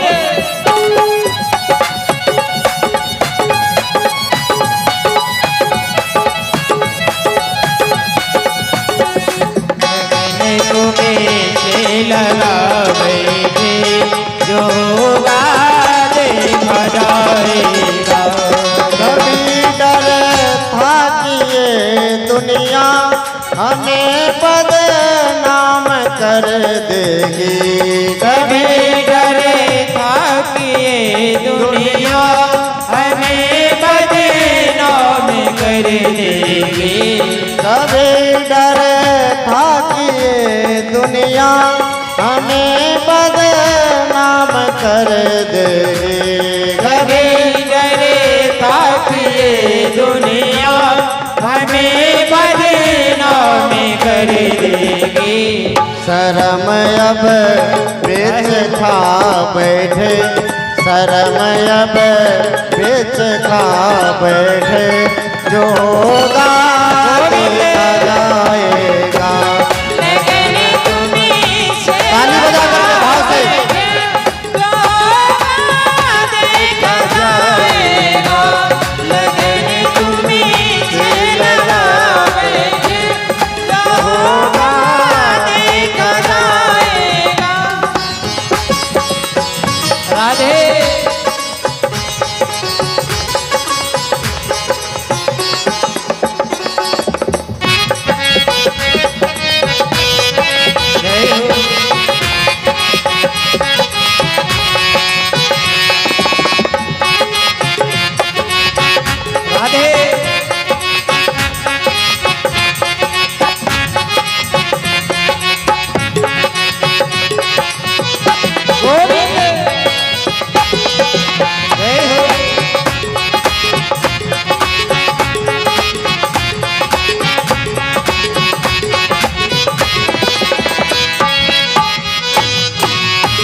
मतलब दीवाने बन गए तेरे, तो फिर दुनिया से क्या मतलब।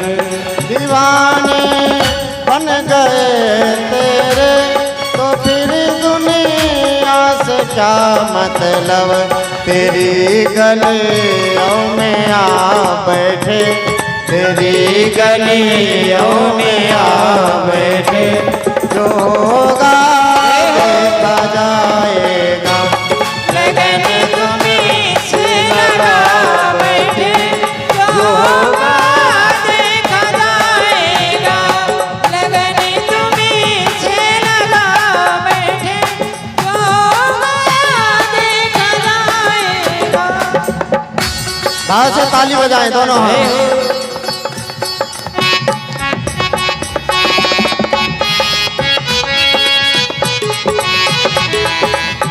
जय हो।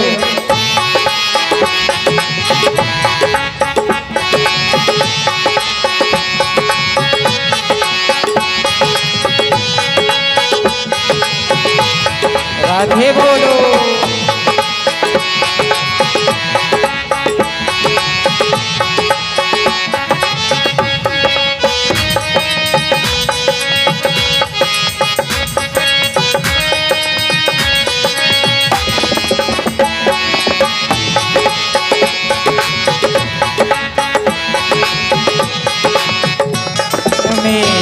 लगा बैठे, जो होगा देखा जाएगा। लगन तुम्हें से लगा बैठे, जो होगा देखा जाएगा। सलोनी सांवले सूरत, गले बन माला फूलों के। सलोनी सांवले सूरत, गले बने माला फूलों की। निगाहें में बसा बैठे, निगाहें में बसा बैठे, जो होगा देखा जाएगा। लगन तुमसे लगा बैठे, जो होगा देखा जाएगा।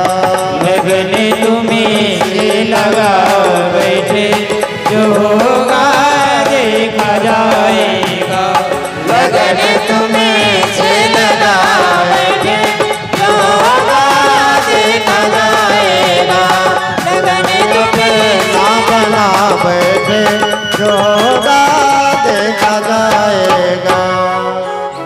बोलिए भक्त भक्तवत्सल भगवान की जय। जय जय श्री राधे श्याम। बेन अब तामस में आकर के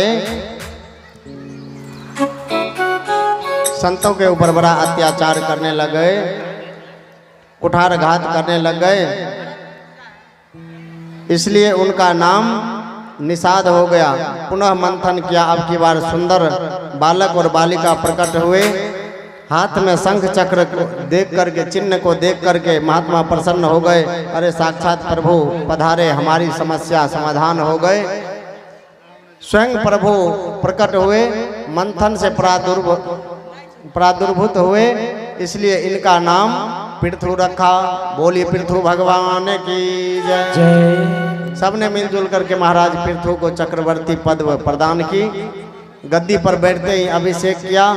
सुत मांगत बंधी जन हाथ जोड़ करके पृथु भगवान की महिमा गाना प्रारंभ कर दिया। पृथु भगवान ने टोक दिया, सुनो सुनो, अभी अभी गद्दी पर बैठे तुमने हमारी प्रशंसा कैसे कर रहे हो। बोलिए भक्तवत्सल भगवान की जय। हाँ, जो बहन बेटी मैया बीच में टहल रही हो, उनसे आग्रह है कि आप बैठ जाएं। और बैठे तो ऐसे पलथी मार के बैठे कि 7-8 घंटे जब तक कथा चले तब तक खड़ी नहीं हो।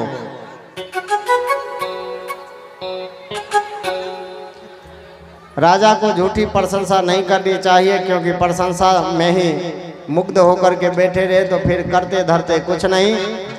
जब बिना किए ही जय जयकार हो रही है तो करने की क्या आवश्यकता है, जहां चुनाव जीत आए। अच्छा, एक बात कहूँ, वैसे कहना नहीं चाहते हैं लेकिन फिर भी कह देते हैं।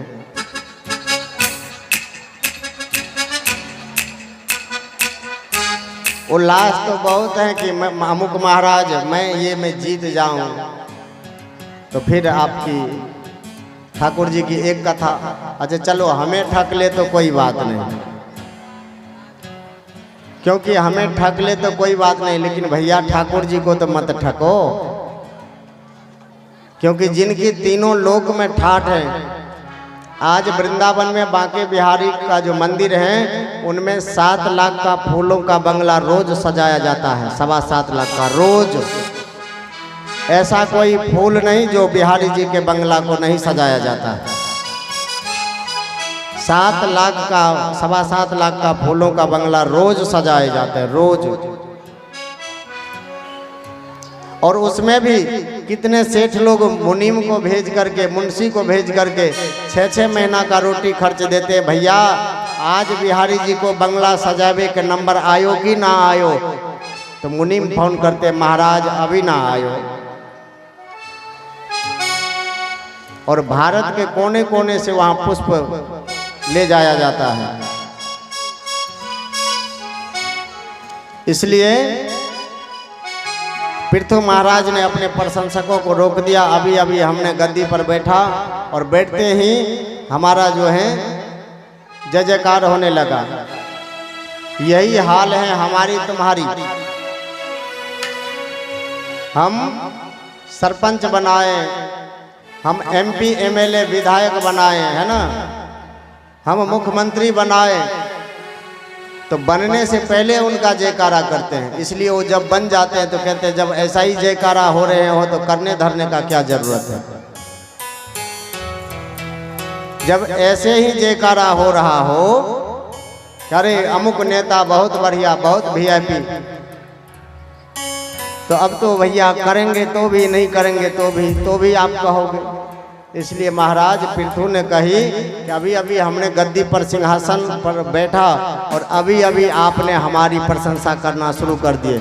इसलिए भैया अभी तो हम समझदार हैं, इसलिए कह रहे हैं, और जब ना समझ लोग गद्दी पर बैठ जाए, उनकी प्रशंसा करोगे तब तो फिर प्रजाओं के लिए कुछ भी नहीं व्यवस्था करेगा, क्योंकि बिना किए ही जयकार लग रहे हैं।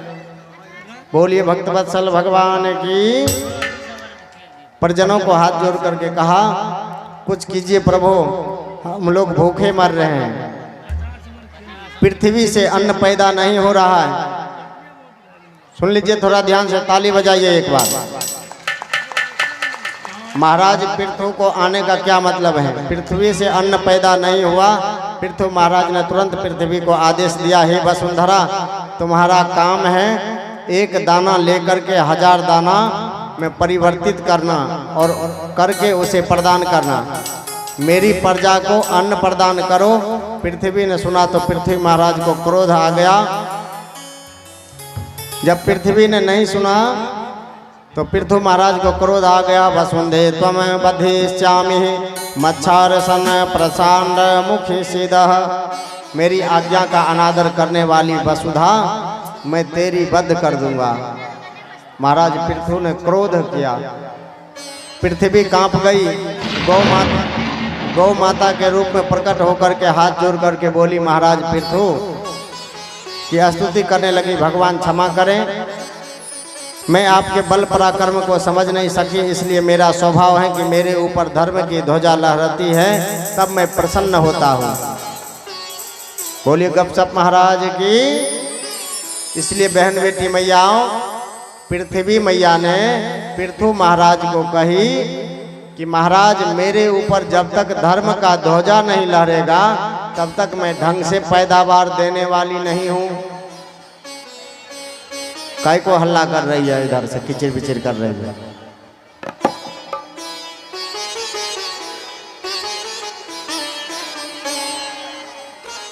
प्रसन्नता के मारे सारे रत्न प्रकट करती हूँ, इसलिए मेरे ऊपर धर्म का ध्वजा लहराओ तो मैं प्रसन्न हो जाऊंगी। और जब प्रसन्न हो जाऊंगी तो तब मैं, जब कोई अधर्म करने लगता है तो सारे रत्न मैं अपने गर्भ में छुपा लेती हूँ। धरती मैया कहती है, आपके पिता बहन ने अधर्म कुठारघात करके प्रतिबंधित क्या, उससे मैंने सारे रत्न अपने आप छुपा दिए, जिससे प्रजा में भूखे मरना पड़ा। आप साक्षात धर्म रक्षक हुए। मैं गाय बन करके आपके सामने खड़ी हो गई, मेरा दोहन कीजिए। तब पृथ्वी ने कर्मशः समस्त तत्वों को दोहन कराया, सुख शांति की व्यवस्था की, विधिवत पृथ्वी पर नगर ग्राम व्यवस्था बनाई। उत्तराखंड में पर्वत श्रृंखलाओं में उठा कर के किनारे रख दिए। महाराज पृथु के प्रभाव से इस वसुंधरा को लोग पृथ्वी कहने लगे। बोलिए धरती मैया की, भारत मैया की जय।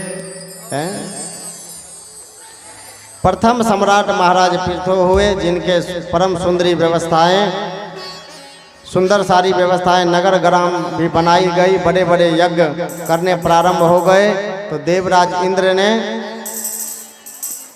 इंद्र की धड़कन तेज हो गई, सतक्रतु हो गया और 100 यज्ञ कर लेने पर सिंहासन देना पड़ा।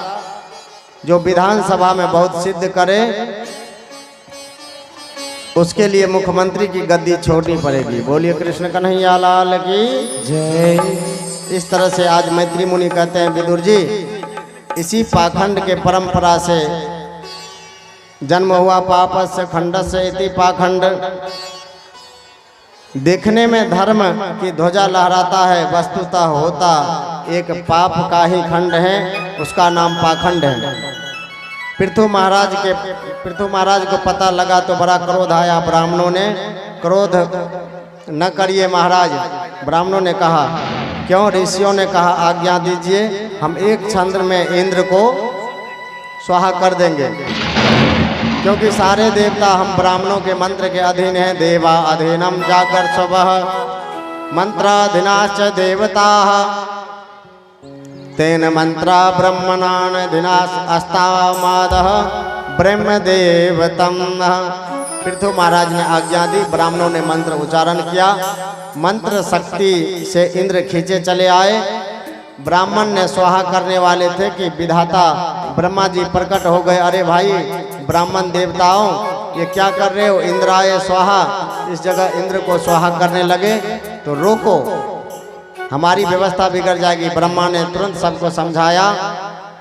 पृथु महाराज ने ब्रह्मा जी के वचनों को आदर रखते हुए ब्राह्मणों को मान गया।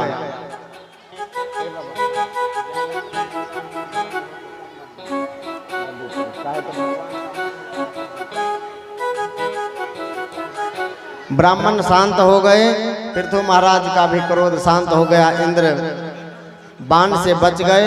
तब वही भगवान नारायण प्रकट हो गए। भगवान नारायण राजा पृथु से बोले, बोले लक्ष्मी नारायण भगवान की जय। आपने पितामह ब्रह्मा जी का आदर रख करके मुझे प्रसन्न कर दिया।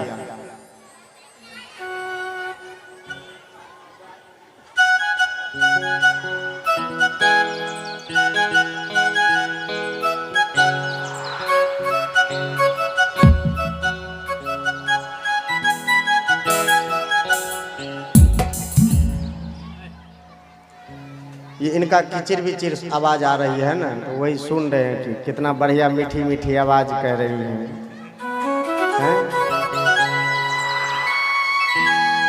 जो बुजुर्गों को सम्मान करते हैं, बड़े आज्ञा का आदर करते हैं, बड़े को आज्ञा को आदर करते हैं, भगवान उन पर प्रसन्न होते हैं।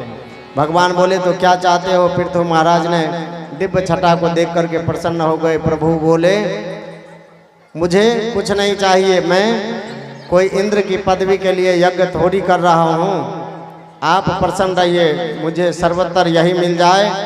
फिर मैं कुछ देना चाहता हूँ तो 10,000 आप मुझे कान दे दीजिए। उन्होंने 10,000 कान मांगे, किस लिए? भगवान की कथा सुनने के लिए।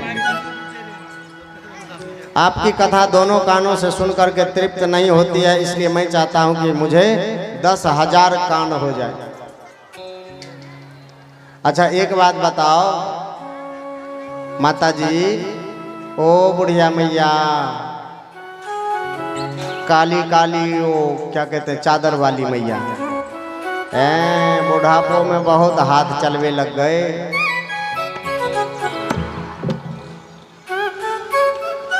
अच्छा एक बात बताओ, ये क्या है? ये क्या है? कान है ना, और संस्कृत में कहते हैं कर्णपुटा। ये क्या है? कान। इसका क्या काम है? इसका काम क्या है? सुनना? नहीं, सुनने के लिए तो इसके छेद हैं, इससे थोड़ी सुना जाता है, हैं? ये ऐसे बना दे और ये बंद रहे छेद, तो फिर कैसे सुनेंगे? तो भगवान ने जब बनाया तो कितना सुंदर बनाया कि कहीं भाई धोखे से किसी परेशानी में आंख खराब हो जाए तो स्टैंड के लिए भटकना तो नहीं पड़ेगा, इसलिए चश्मा रखने का स्टैंड है। बोलो राधे राधे। हैं? वही कान आज 10,000 मांगे, किस लिए? तो भगवान के कथा के लिए। और हमारे आपके 2 कान हैं, तो 2 कानों से भी नहीं सुन पाते। आपके कथा मृत का झरना झरे और मेरे इन कर्ण विकारों को आपका कथा मृत निरंतर भरता रहे, इसलिए विधस्त्व कर्ण युत मेघ में बरह। पृथु महाराज ने कहा सरकार हमें विश्वास है, यदि लक्ष्मी जी हमारा कदाचित कलह भी हो गया तो आप हमारे पक्ष में ही रहेंगे, क्योंकि आपका स्वभाव है खूब अच्छी तरह से जानता हूँ। जितने प्यारे आपको भक्त लगते हैं उतनी प्यारी भगवती लक्ष्मी देवी भी नहीं लगते, भले ही वह आपकी प्राण प्रिया क्यों नहीं हो।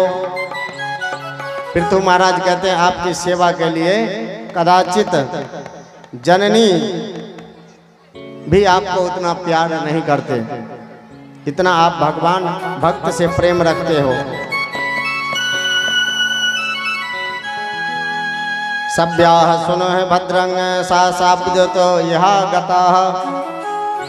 अरे सज्जन पुरुष, मैंने आप सबको इसलिए बुलाया है कि प्रजा का कर्तव्य है कि राजा को कर दे, राजा को कर दें। राजा का कर्तव्य है कि प्रजा को लेकर के सुरक्षा की व्यवस्था करें, धर्म की व्यवस्था प्रदान करें, और राजा अनाप शनाप लगता हो तो बदले में धर्म की शिक्षा सुरक्षा किसी भी प्रकार से हो, लेकिन होनी चाहिए। वह राजा के रूप में पाप भक्षण करता था। यंग उद्वेरे चक्कारंग राजा प्रजांग धर्म शिक्षयन प्रजान्यांग समिलंग भुक्त भंग च सुवाजते। इस तरह से बड़ा सुंदर उपदेश दिया। उस राजा का ऐश्वर्य छीन हो जाता है जो प्रजा को धर्म का आदेश नहीं देता है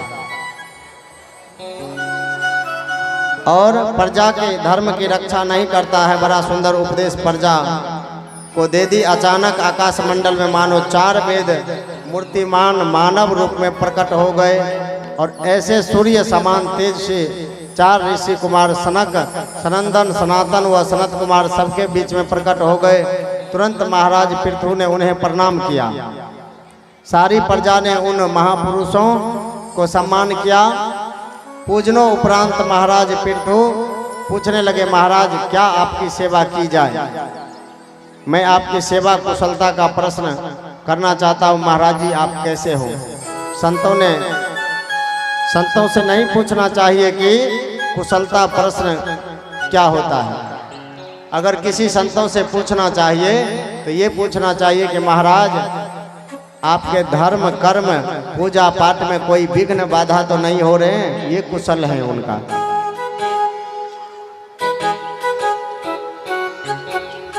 ऐसे ब्रह्म ज्ञानियों से कुशलता का प्रश्न करना चाहिए, क्योंकि जिसके जीवन में अकुशलता कभी आ नहीं सकती है। कुशल ही कुशल भवतु हो कुशल प्रशासन आत्मा रात में हो। आप जैसे आत्मसात कुशल प्रश्न करना तो उचित नहीं लगता है। ब्याल लाल युदुर्मायते अपेरते भक्ति खिलात्म संपदम यद्वेष हर्थार तीर्थापादे यथा तीर्थय विविजिता। संतों के चरण में उसी को गिरना चाहिए जिनका जन्म जन्मांतर के भाग्य उदय होता हो। बोलिए भक्त वत्सल भगवान की जय। इस तरह से भगवान ने अनेक अनेक विविध दृष्टांत देते हुए एक भजन सुनाइए।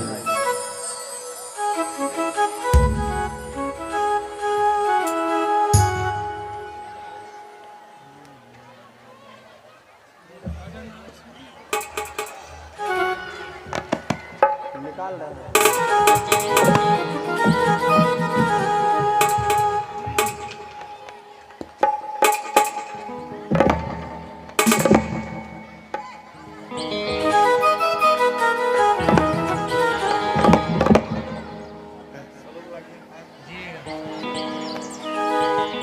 तेरी मुरलिया ने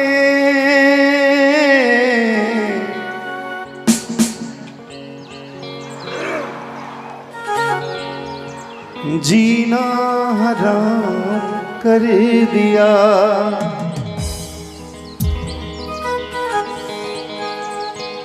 गोकुल की नगरी में मुझे बदनाम कर दिया। तेरी मुरलिया ने ताली बजा करके जीना हराम कर दिया। तेरी मुरलिया ने जीना हराम कर दिया। गोकुल की गलियों में मुझे बदनाम कर दिया। तेरी मुरलिया ने जीना हराम कर दिया।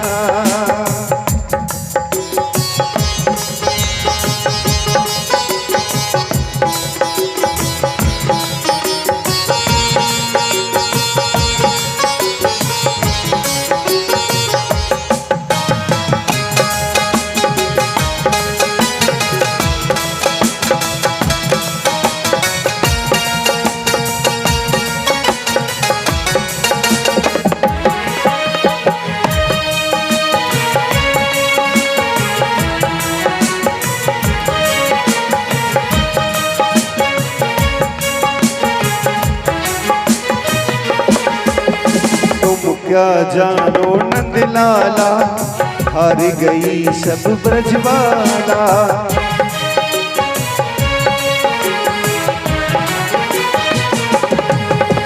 तुम क्या जानो नंदलाला, हार गई सब ब्रजवाला। ग्वाल वाल संग आते हो, माखन रोज चुराते हो। ग्वाल वाल संग आते हो, माखन रोज चुराते हो। माखन चोरी करके तू मुझको बेच दिया। तेरी मुरलिया ने जीना हराम कर दिया। तेरी बंसुरिया ने जीना हराम कर दिया। गोकुल की गलियों में मुझे बदनाम कर दिया। तेरी मुरलिया ने जीना हराम कर दिया।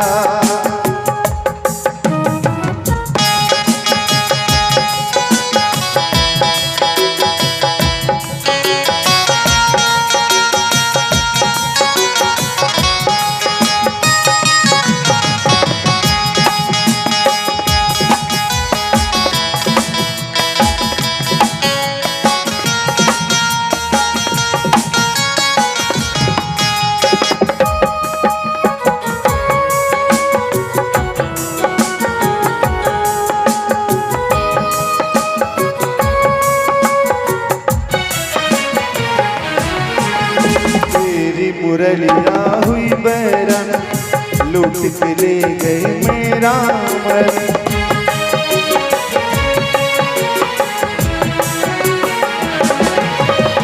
तेरी मुरलिया हुई बैरन, लूट के ले गए मेरा मन। अब तो ना बच पाऊंगा, शायद मैं मर जाऊंगा। बेचैनी जो दिल में है, हर पल तूने कर दिया। तेरी मुरलिया ने जीना हराम कर दिया। तेरी मुरलिया ने जीना हराम कर दिया। गोकुल की गलियों में मुझे बदनाम कर दिया। तेरी मुरलिया ने जीना हराम कर दिया। तेरी बंसुरिया ने जीना हराम कर दिया। गोकुल की गलियों में, गोकुल की गलियों में मुझे बदनाम कर दिया। तेरी बंसुरिया ने जीना हराम कर दिया। तेरी मुरलिया ने जीना हराम, जीना हराम, जीना हराम कर दिया। बोल वृंदावन बिहारी लाल की जय। जय जय श्री राधे श्याम।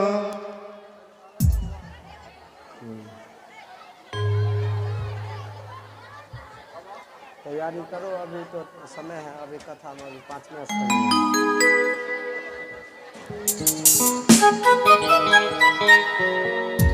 ताली नहीं बजी पर गप तो तुरंत लद गई। यहाँ से आता है प्रिय व्रत चरित्र भगवान ऋषभदेव की कथा। अब मनु महाराज के दूसरे पुत्र प्रिय व्रत की कथा प्रारंभ करते हुए सुखदेव जी कहते हैं, परीक्षित महाराज प्रियव्रत बड़े प्रतापी राजा थे। इतनी तेजस्वी थे कि एक बार बैठे बैठे सोच रहे थे कि ये रात क्यों हो जाती है। सारा समय लोग अंधेरे में सो कर के बर्बाद कर देते हैं, इसलिए रात्रि में होने नहीं दूंगा। रथेन ज्योतिर्मये रजनीमपि दिनं करिष्यामि। उन्होंने ज्योतिर्मय रथ का सृजन किया, पृथ्वी का 7 प्रदक्षिणा कर करके, और 7 रात्रि होने नहीं दिया। तो ब्रह्मा जी की धड़कन तेज हो गई। ब्रह्मा जी घबराए और आकर के समझाया, बेटा गड़बड़ ना करो, प्रकृति की कोई भी वस्तु व्यर्थ नहीं मानी जाती है। बैठ जाओ। जो अगल बगल में हैं, जो मेला देखने आए हैं, उस मेला श्यामादा औंदा ये हर साल ये लोग की नचले ने सर पे खुशियाँ डाल ओ मेला श्यामादा। बैठ जाइए, उधर से बैठ जाइए। ही क्या कर रही है, बैठो। इधर से भी आप लोग भी बैठ जाइए, उधर से भी बैठ जाइए, भैया लोग के बीच में।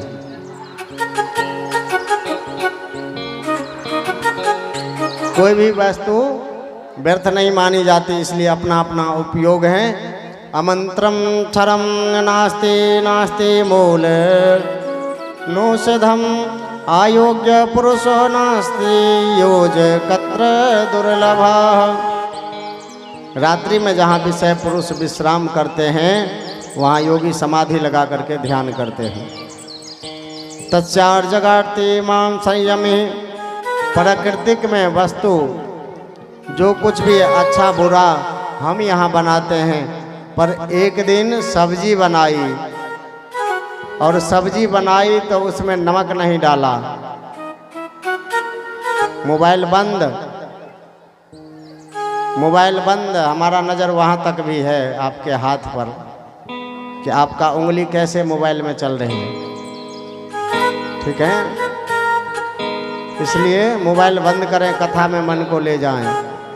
कथा सुनने से कल्याण होगा, और कथा जब सुनेंगी तो इसके लिए आज चतुर्थ दिवस है, 3 दिन और। उसके बाद घर में आप जब मर्जी तब हर वक्त मोबाइल चलाते रहना, हर वक्त, है ना।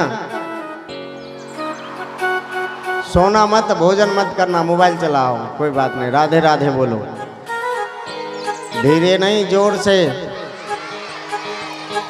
पीछे से तो बहन बेटी मैया यूँ कह रही है कि हमारे बदले तो आगे वाली बोल रही है। तो पीछे वाले को, जिनको अगर मुख मिला है, तो राधा रानी का जरूर गुणगान करें। जय जय श्री श्याम। हाँ, देखो तो कितनी बढ़िया लगती है, एकदम बिल्कुल दोनों हाथ ऊपर करके है। हमें आशीर्वाद भी मिल जाता है। बोलो राधे राधे। हैं, किसी ने सब्जी बनाए, सब्जी में रामरस नहीं डाला। रामरस कहते हैं नमक को। परोसा लगा दिया, पतिदेव बैठ गए, साथ में 2 मेहमान भी हैं।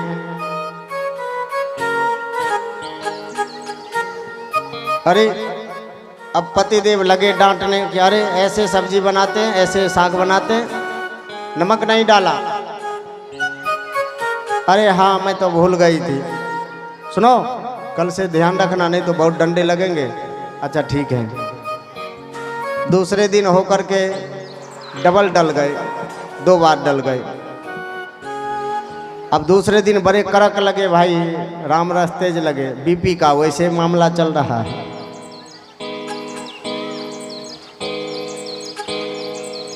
तो क्या है, आज हमने पूरी ध्यान रखा तो डबल डबल डल गए, और आज नहीं रखा तो सिंगल डल गए। इसलिए बेटा, ब्रह्मा जी कह रहे हैं कि सबका अपना अपना धर्म होता है। धर्मा विरुद्ध तो भूत से कामो अस्मिन भारत वर्षे है। गीता में भगवान ने काम को भी अपना उपाधि बताया, अपना विभूति बताया। काम को भी उसका ठीक से प्रयोग होना चाहिए। प्रियव्रत को जब ब्रह्मा जी ने समझाया तो उनकी समझ में आ गया कि दुराग्रह त्याग देना चाहिए। फलस्वरूप महाराज प्रियव्रत के द्वारा पृथ्वी के 7 द्वीप और 7 सागरों की रचना की। अंत में प्रियव्रत को वैराग हुआ तो अपने एक एक पुत्र को एक एक द्वीप का राजा बना दिया। आदिधिपति बना करके अपना विरक्त होकर के चल दिए। सबसे पहला द्वीप जिसके आदिधिपति बने महाराज अग्निध। हमारे भारत में कितने द्वीप हैं? 7 द्वीप। कितने हैं? हाँ, 7 द्वीप। उसमें से पहला द्वीप का राजा जो है वो अग्निध बने। अग्निध के 9 बेटा हुए, जिन्होंने पूर्वचित अप्सरा से विवाह किया। इन्होंने जम्बू द्वीप में 9 खंड करके 9 पुत्रों को बंटवारा कर दिया। ये जम्बू द्वीप कौन है? तो भारतवर्ष। सबसे पहला खंड है भारतवर्ष का, 9 खंड हैं। 9 खंड में अजनाब खंड, जिसके आदिपति बने महाराज नाभि, और मेरू देवी से विवाह करके जब वह कोई संतान नहीं हुई तो पुत्र इष्टि यज्ञ किया। और पुत्र इष्टि यज्ञ करने से भगवान प्रसन्न हो गए। पूछा, बोलो क्या चाहते हो? महाराज इतने गदगद हुए कि कुछ मांग नहीं पाए। भगवान ने ब्राह्मणों से कहा, भाई आप लोग बताओ ये क्या चाह रहे हैं? ब्राह्मणों ने कहा, भगवान अब हम क्या बतावें? किंचान राजर्षि पत्यः काम प्रजांग भवादीश्वर समासानम। आज ये आप जैसी संतान मांग रहे हैं, पर कहने की हिम्मत नहीं हुई। भगवान हंसकर बोले, आप ब्राह्मणों ने वचन दिया है, यज्ञ किया है, तो ब्राह्मण को वचन निभाने के लिए मैं स्वयं बेटा बन करके तैयार हूँ। भगवान स्वयं नाभि पुत्र ऋषभ देव के रूप में प्रकट हो गए। बोलिए ऋषभ भगवान की। ऋषभ भगवान के तेज ओज से इंद्र को अस्पृहा होने लगी, जलन होने लगी। इंद्र ने वर्षा करना बंद कर दिया, पानी बरसाना बंद कर दिया। तो भगवान ने ही अपने आप पानी बरसा लिया। इंद्र पुत्री जयंती से विवाह करके ऋषभ भगवान ने 100 पुत्रों को जन्म दिया। बोले कृष्ण कन्हैया लाल की जय। जयंती से विवाह करके ऋषभ भगवान ने कितने पुत्रों को जन्म दिया? कितने को? हमारी परिचितानी जी अकेली बैठी हैं, वो विचार कर रही हैं कि वे तो चले गए और नंबर महाराज जी हमारे लगा दे हैं। बोलो राधे राधे। जयंती से विवाह करके ऋषभ भगवान ने 100 पुत्रों को जन्म दिया। सबसे बड़े बेटे का नाम था भरत, जिनके प्रताप से इस अजनाब खंड का नाम भारतवर्ष पड़ गया। बोलिए भारत माता की जय। हमारे भारत का नाम भारत क्यों पड़ा? हमारे देश का नाम इसलिए कि हमारे देश में 3 भरत हुए और तीनों भरत राजा के नाम पर ही भारत पड़ा। अधीनेदंग वर्षे भारत मति व्यापति संचति। सुखदेव जी कहते हैं, परीक्षित ऋषभ भगवान ने एक दिन सभी बच्चों को पास बुलाया और बैठा करके बड़ा सुंदर उपदेश देने लगा। बच्चों, जगत में 2 ही आनंद हैं, एक विषया आनंद और एक ब्रह्मा आनंद। तो विषया आनंद तो आपको हर शरीर में मिल जाएगा, पर हर योनि में प्राप्त होगा, पर ब्रह्मानंद प्राप्त होने के लिए तो केवल मनुष्य का ही शरीर है। इसलिए गधा, घोड़ा, कुत्ता, बिल्ली, सुगर, कुकर, उनको ब्रह्मानंद नहीं चाहिए, उनको तो विषयानंद चाहिए। इसलिए विषय भोगुम नायम देहो देह भाज्यम निर्लोके कष्टान कामान हरते विडम्ब भुजाये।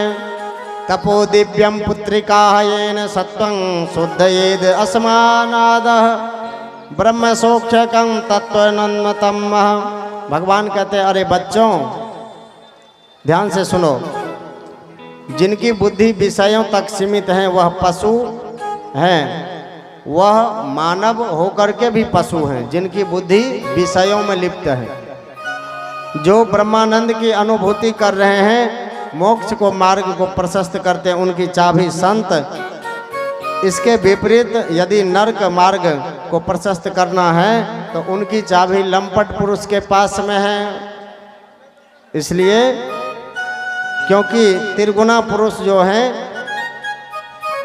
अस्तेन कुसंगति विषया अनुराग से जागता है, भगवत रसिक तो संगत भगवत प्रेम से ही जागता है।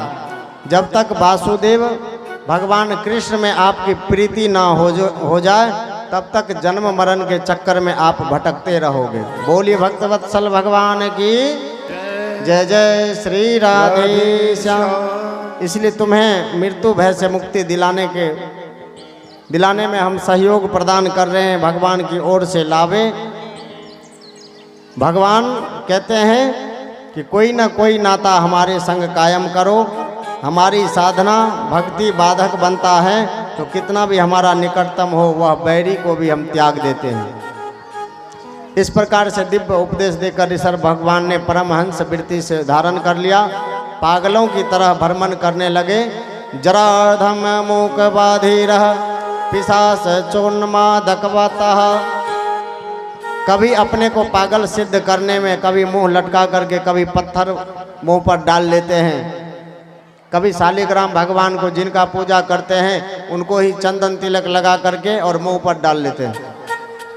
ऋषभ भगवान नारायण के अवतार हैं। बोलिए हंसने वाली मैयाओं की हैं। कितना बुद्धि पता नहीं कितना बुद्धि मारी गई है। एक तो हल्ला बहुत हो रहा है।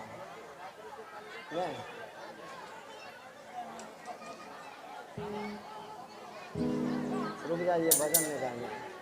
इनको क्या भजन सुनाकर करेंगे, क्या कथा सुनाकर करेंगे। भजन से एक स्तन का कथा करके पूछते चले जाएंगे।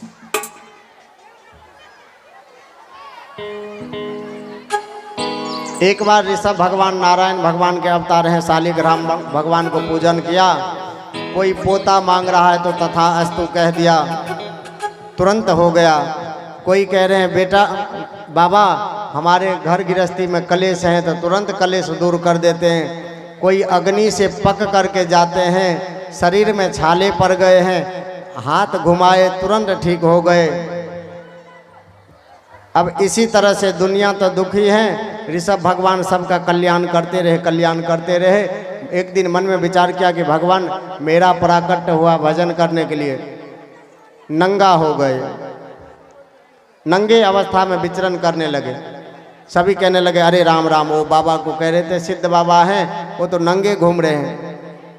अंत में किसी के सामने में मल मूत्र त्यागने के लिए बैठ जाते हैं, तब संसारी लोग इन्हें घृणा करके दूर रहने लगते हैं।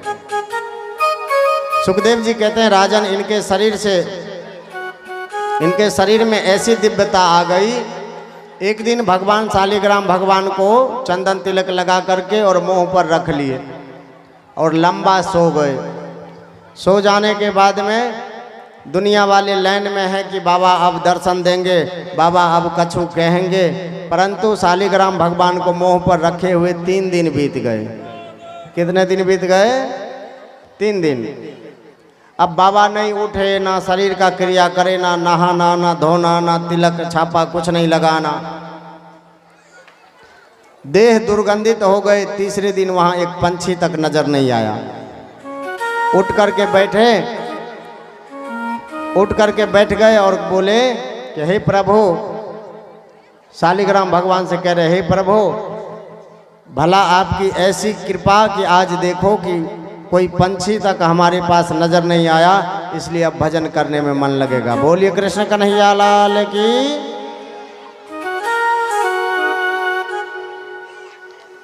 पंछी तक नजर नहीं लगा तो इसलिए ये अपनी मान बड़ाई को त्याग करके पागलों जैसे व्यवहार करते हैं। सिद्ध बाबा हैं, ज्ञानियों में सबसे श्रेष्ठ हैं, और इनका पागलों जैसी बुद्धि अपने आप जानबूझ करके ऐसे करते हैं ताकि कोई हमें पागल का मुहर लगा जाए कि ये पागल बाबा है। क्योंकि कामना से अपने चमत्कार किए, नमस्कार हुई, जय जयकार हुई, बस यूं ही अहंकार भर जाता है। अगर कोई संत आए और चमत्कार कर दे तो आप भगवान को भूल जाओगे और उनकी जय जयकार गाना शुरू हो जाओगे। यही संसारियों का नियम है। मानवराई जब से आई तब से किस्मत फूटी, स्वामी स्वामी बजने लगे, लगन राम से टूटी। ये मान बड़ाई है ना, मान बड़ाई जो है ये सबसे छोटी चीज़ है। भगवान मनुष्य को पहले यही दे करके समझा देते हैं कि भैया ये तू मान बड़ाई ले और मेरा पिंड छोड़ दे। मान बड़ाई ईर्ष्या, मान बड़ाई जब से आई तब से किस्मत फूटी। स्वामी स्वामी बजने लगे लगन राम से छूटी। इसलिए मान और बड़ाई के लिए सभी मरते हैं, जिससे कुछ होने वाला नहीं। चाह को ढूंढते रहे, परसों भी बताए थे कथा में, चाह को ढूंढते रहे तो चाह मिल गया तो वाह, फिर कह दिए वाह, अरे वाह चाह मिल गई वाह। और आगे जाकर के वाह को उल्टा किया तो हवा बन गया, कुछ मिला नहीं। इसलिए वह मान बड़ाई जो है अपनी त्याग देना चाहिए। सच्चे पुरुष तो वही है जो मान करे तो ठीक है, अपमान करे तो डबल ठीक है। बोलो राधे राधे। इसलिए सच्चे सत्पुरुष तो वह हैं, इन चक्रों में नहीं पड़ते हैं। अपने बच्चों को बार बार देखते हैं, अबोध बच्चा क्या कर रहे हैं। जब देखते हैं, मैया देखती हैं कि जब बालक हमारे खेल रहे हैं तब तक दुग्ध नहीं पिलाती, और जब बालक रोने लगे तब मैया आती है दुग्ध पिलाने के लिए। इसलिए मान बड़ाई का खिलौना बड़े बड़े महापुरुषों को भी खून खूनों में खेलते रहे हैं। इसलिए सिद्ध कोटि से अगर चमत्कार हो जाए, उस चमत्कार के प्रलोभन में ही फंस करके अपने शरीर को त्याग देते हैं। बोलिए कृष्ण कन्हैया लाल की। शिक्षा देने के लिए ऋषभ देव ने सिद्धियों को ठुकराया।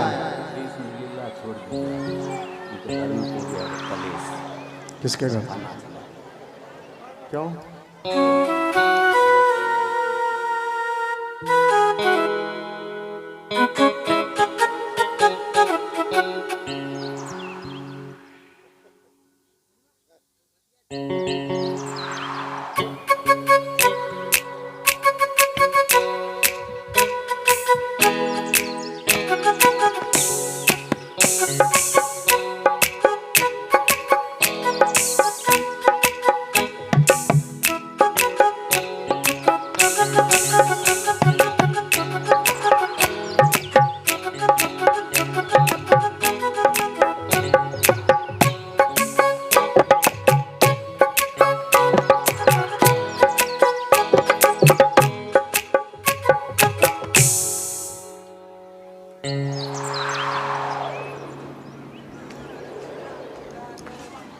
बोलिए कृष्ण कन्हैया लाल की। जय जय श्री राधे श्याम। इधर काय को खड़ी है, उधर जगह है, बैठ जाओ।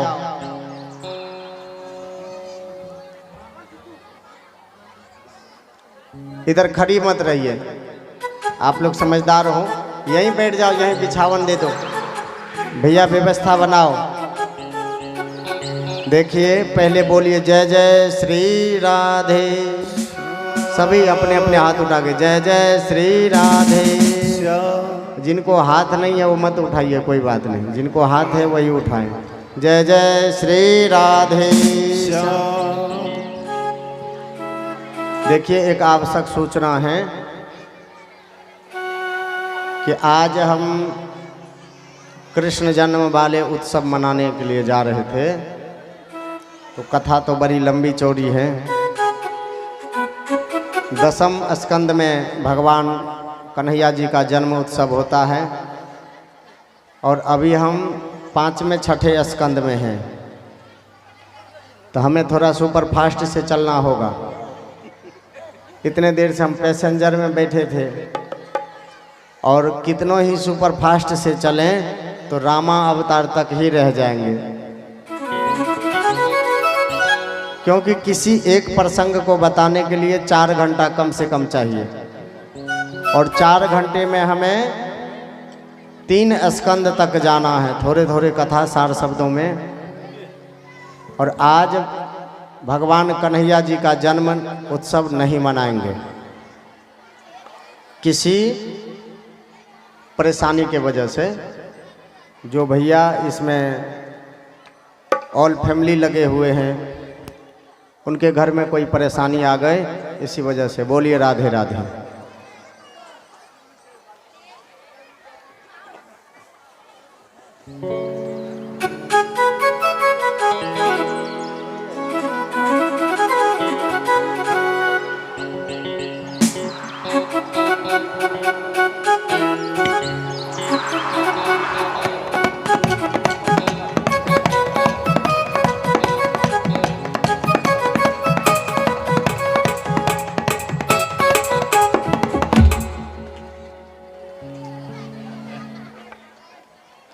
भजन करें, भजन भजन करें।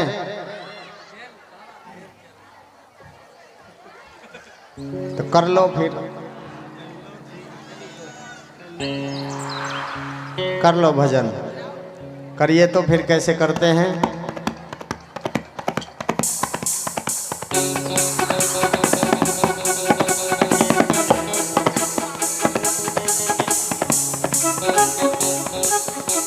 हो मेरे बांके बिहारी लाल,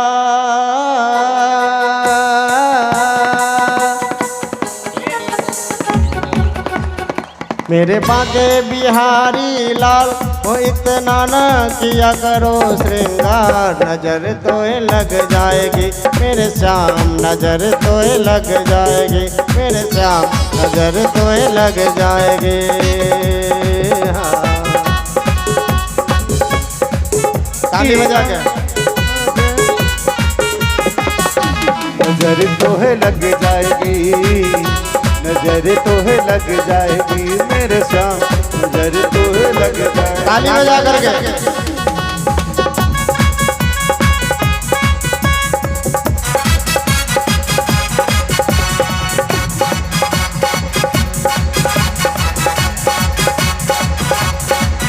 मेरे बांके बिहारी लाल,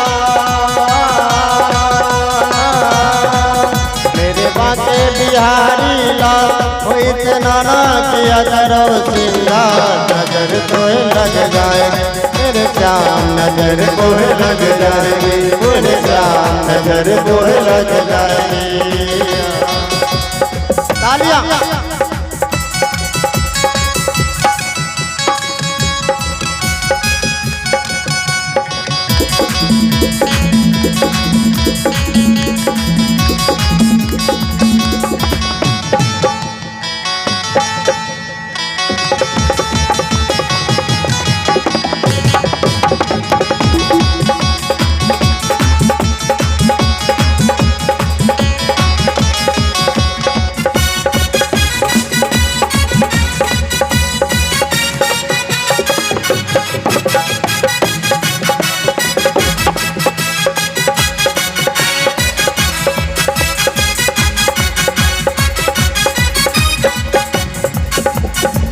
मोर मुकुट तेरे शीश पे सोहे, यारी बंसी मुनि मन मोहे, मोर मुकुट तेरे शीश पे सोहे, यारी बंसी मेरे मन मोहे।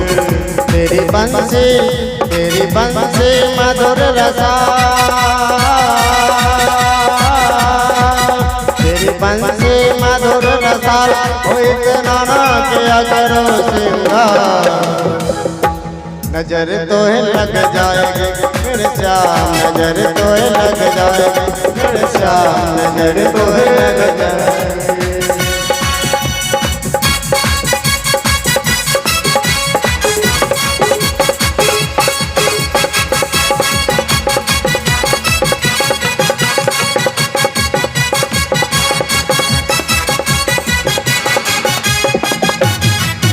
राधे।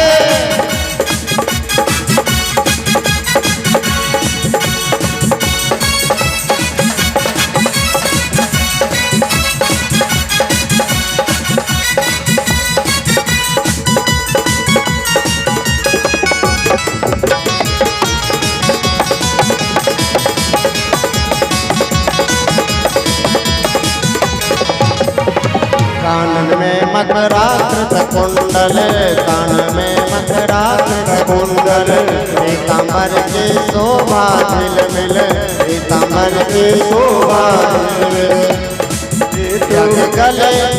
यज्ञ गले बजंती माँ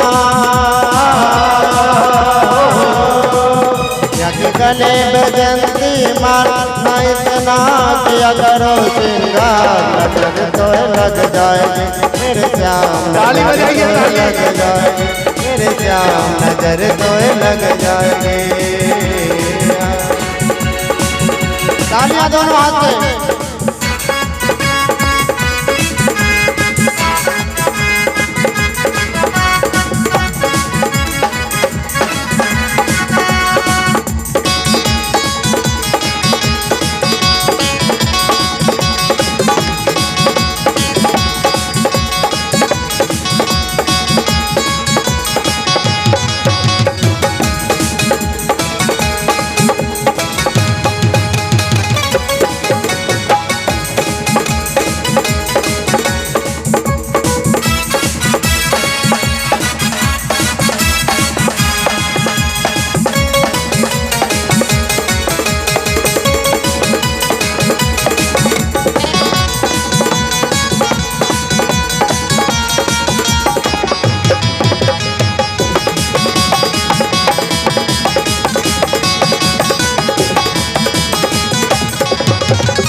पाँव में पैजनिया बाजे पाँव में पैजनिया बाजे छम छम छम छम गाना नाचे छम छम छम गाना नाचे पाँव में पैजनिया बाजे पाँव में पैजनिया बाजे छम छम छम श्यामा नाचे तेरी थोड़ी पे तेरी थोड़ी पे तेरी थोड़ी पे हीरा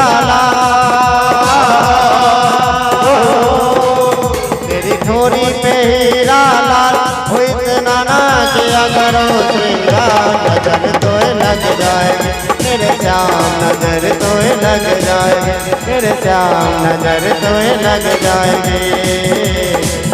मेरे बात बिहारी ताली बजाते हुए नजर तो लग जाएगी। कुछ देर के लिए आप लोग खड़ा हो जाइए 2 मिनट के लिए खड़े हो जाइए 2 मिनट के लिए। ताली बजा कर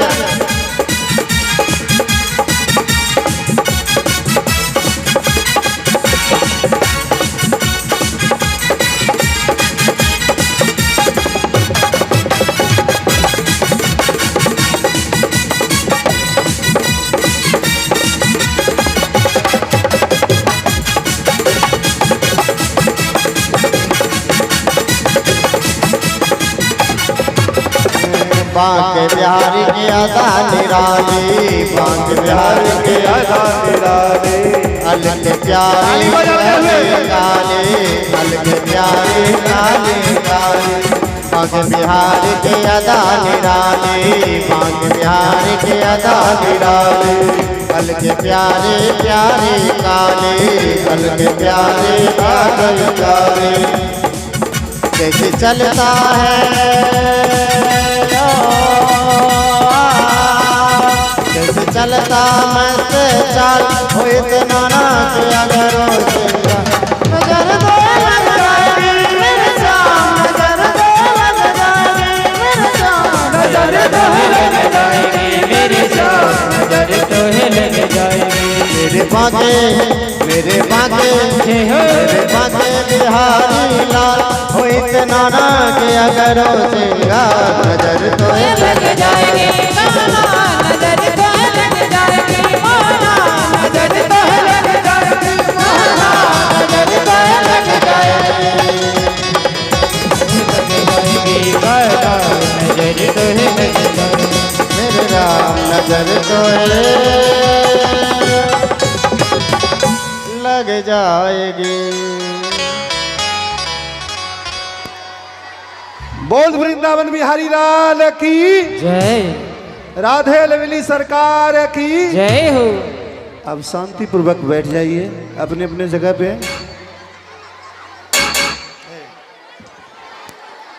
बोलिए कृष्ण कन्हैया लाल की जय जय श्री राधे श्याम। ठीक है। इसलिए समस्त प्रलोभन को त्याग दो, बैठ जाइए शांति से, अपने अपने जगह पर बैठ जाइए। वह प्रभु की सामीप्य का अनुग्रह प्राप्त करते हैं। शिक्षा देने के लिए ही ऋषभ देव जी ने सिद्धियों को ठुकराया। अंत में ऋषभ भगवान परम गति को प्राप्त हुए। ऋषभ भगवान के लिए ब्रह्मा का अनुकरण किया, अरहन नाम के राजा ने किया और वही जैन मत शुभारंभ हो गया। यहाँ से आता है महाराज भरत का चरित्र। ऋषभ नंदन भरत सम्राट बने। भरत जी के 5 पुत्र हुए। सुमिति को सत्ता का भार सौंप करके भरत जी पुल्हाश्रम शालिग्राम क्षेत्र मुक्ति धाम नेपाल चले गए। भजन करने लगे, पर एक दिन गंडकी नदी में स्नान कर रहे थे। बैठ जाओ शांति से।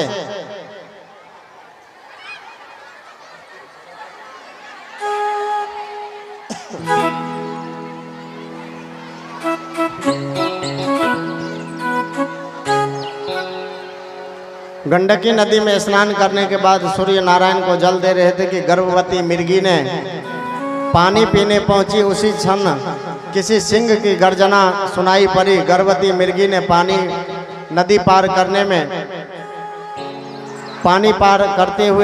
करते हुए छलांग मारी और उसी पल उसके जो है गर्भ के बालक पैदा हो गया। मिर्गी का भी प्राण अंत हो गया। बच्चा पैदा होते ही पानी में गिरा। गर्भ का पीड़ा, दूसरा सिंह की गर्जना का भय, तीसरा कोमल शरीर पार करते ही मिर्गी ने प्राण अंत कर लिया और मिर्गी का बच्चा पानी में बहता जा रहा था। भरत जी इस दृश्य को देख करके सोचने लगा कि मैं तुरंत अभी बच्चे को नहीं बचाया तो बच्चा भी मर जाएंगे। तुरंत छलांग मारी और बच्चे को बचा लिया। जीव मात्र पर दया करना ये संतों का कर्तव्य है। दया धर्म का मूल है।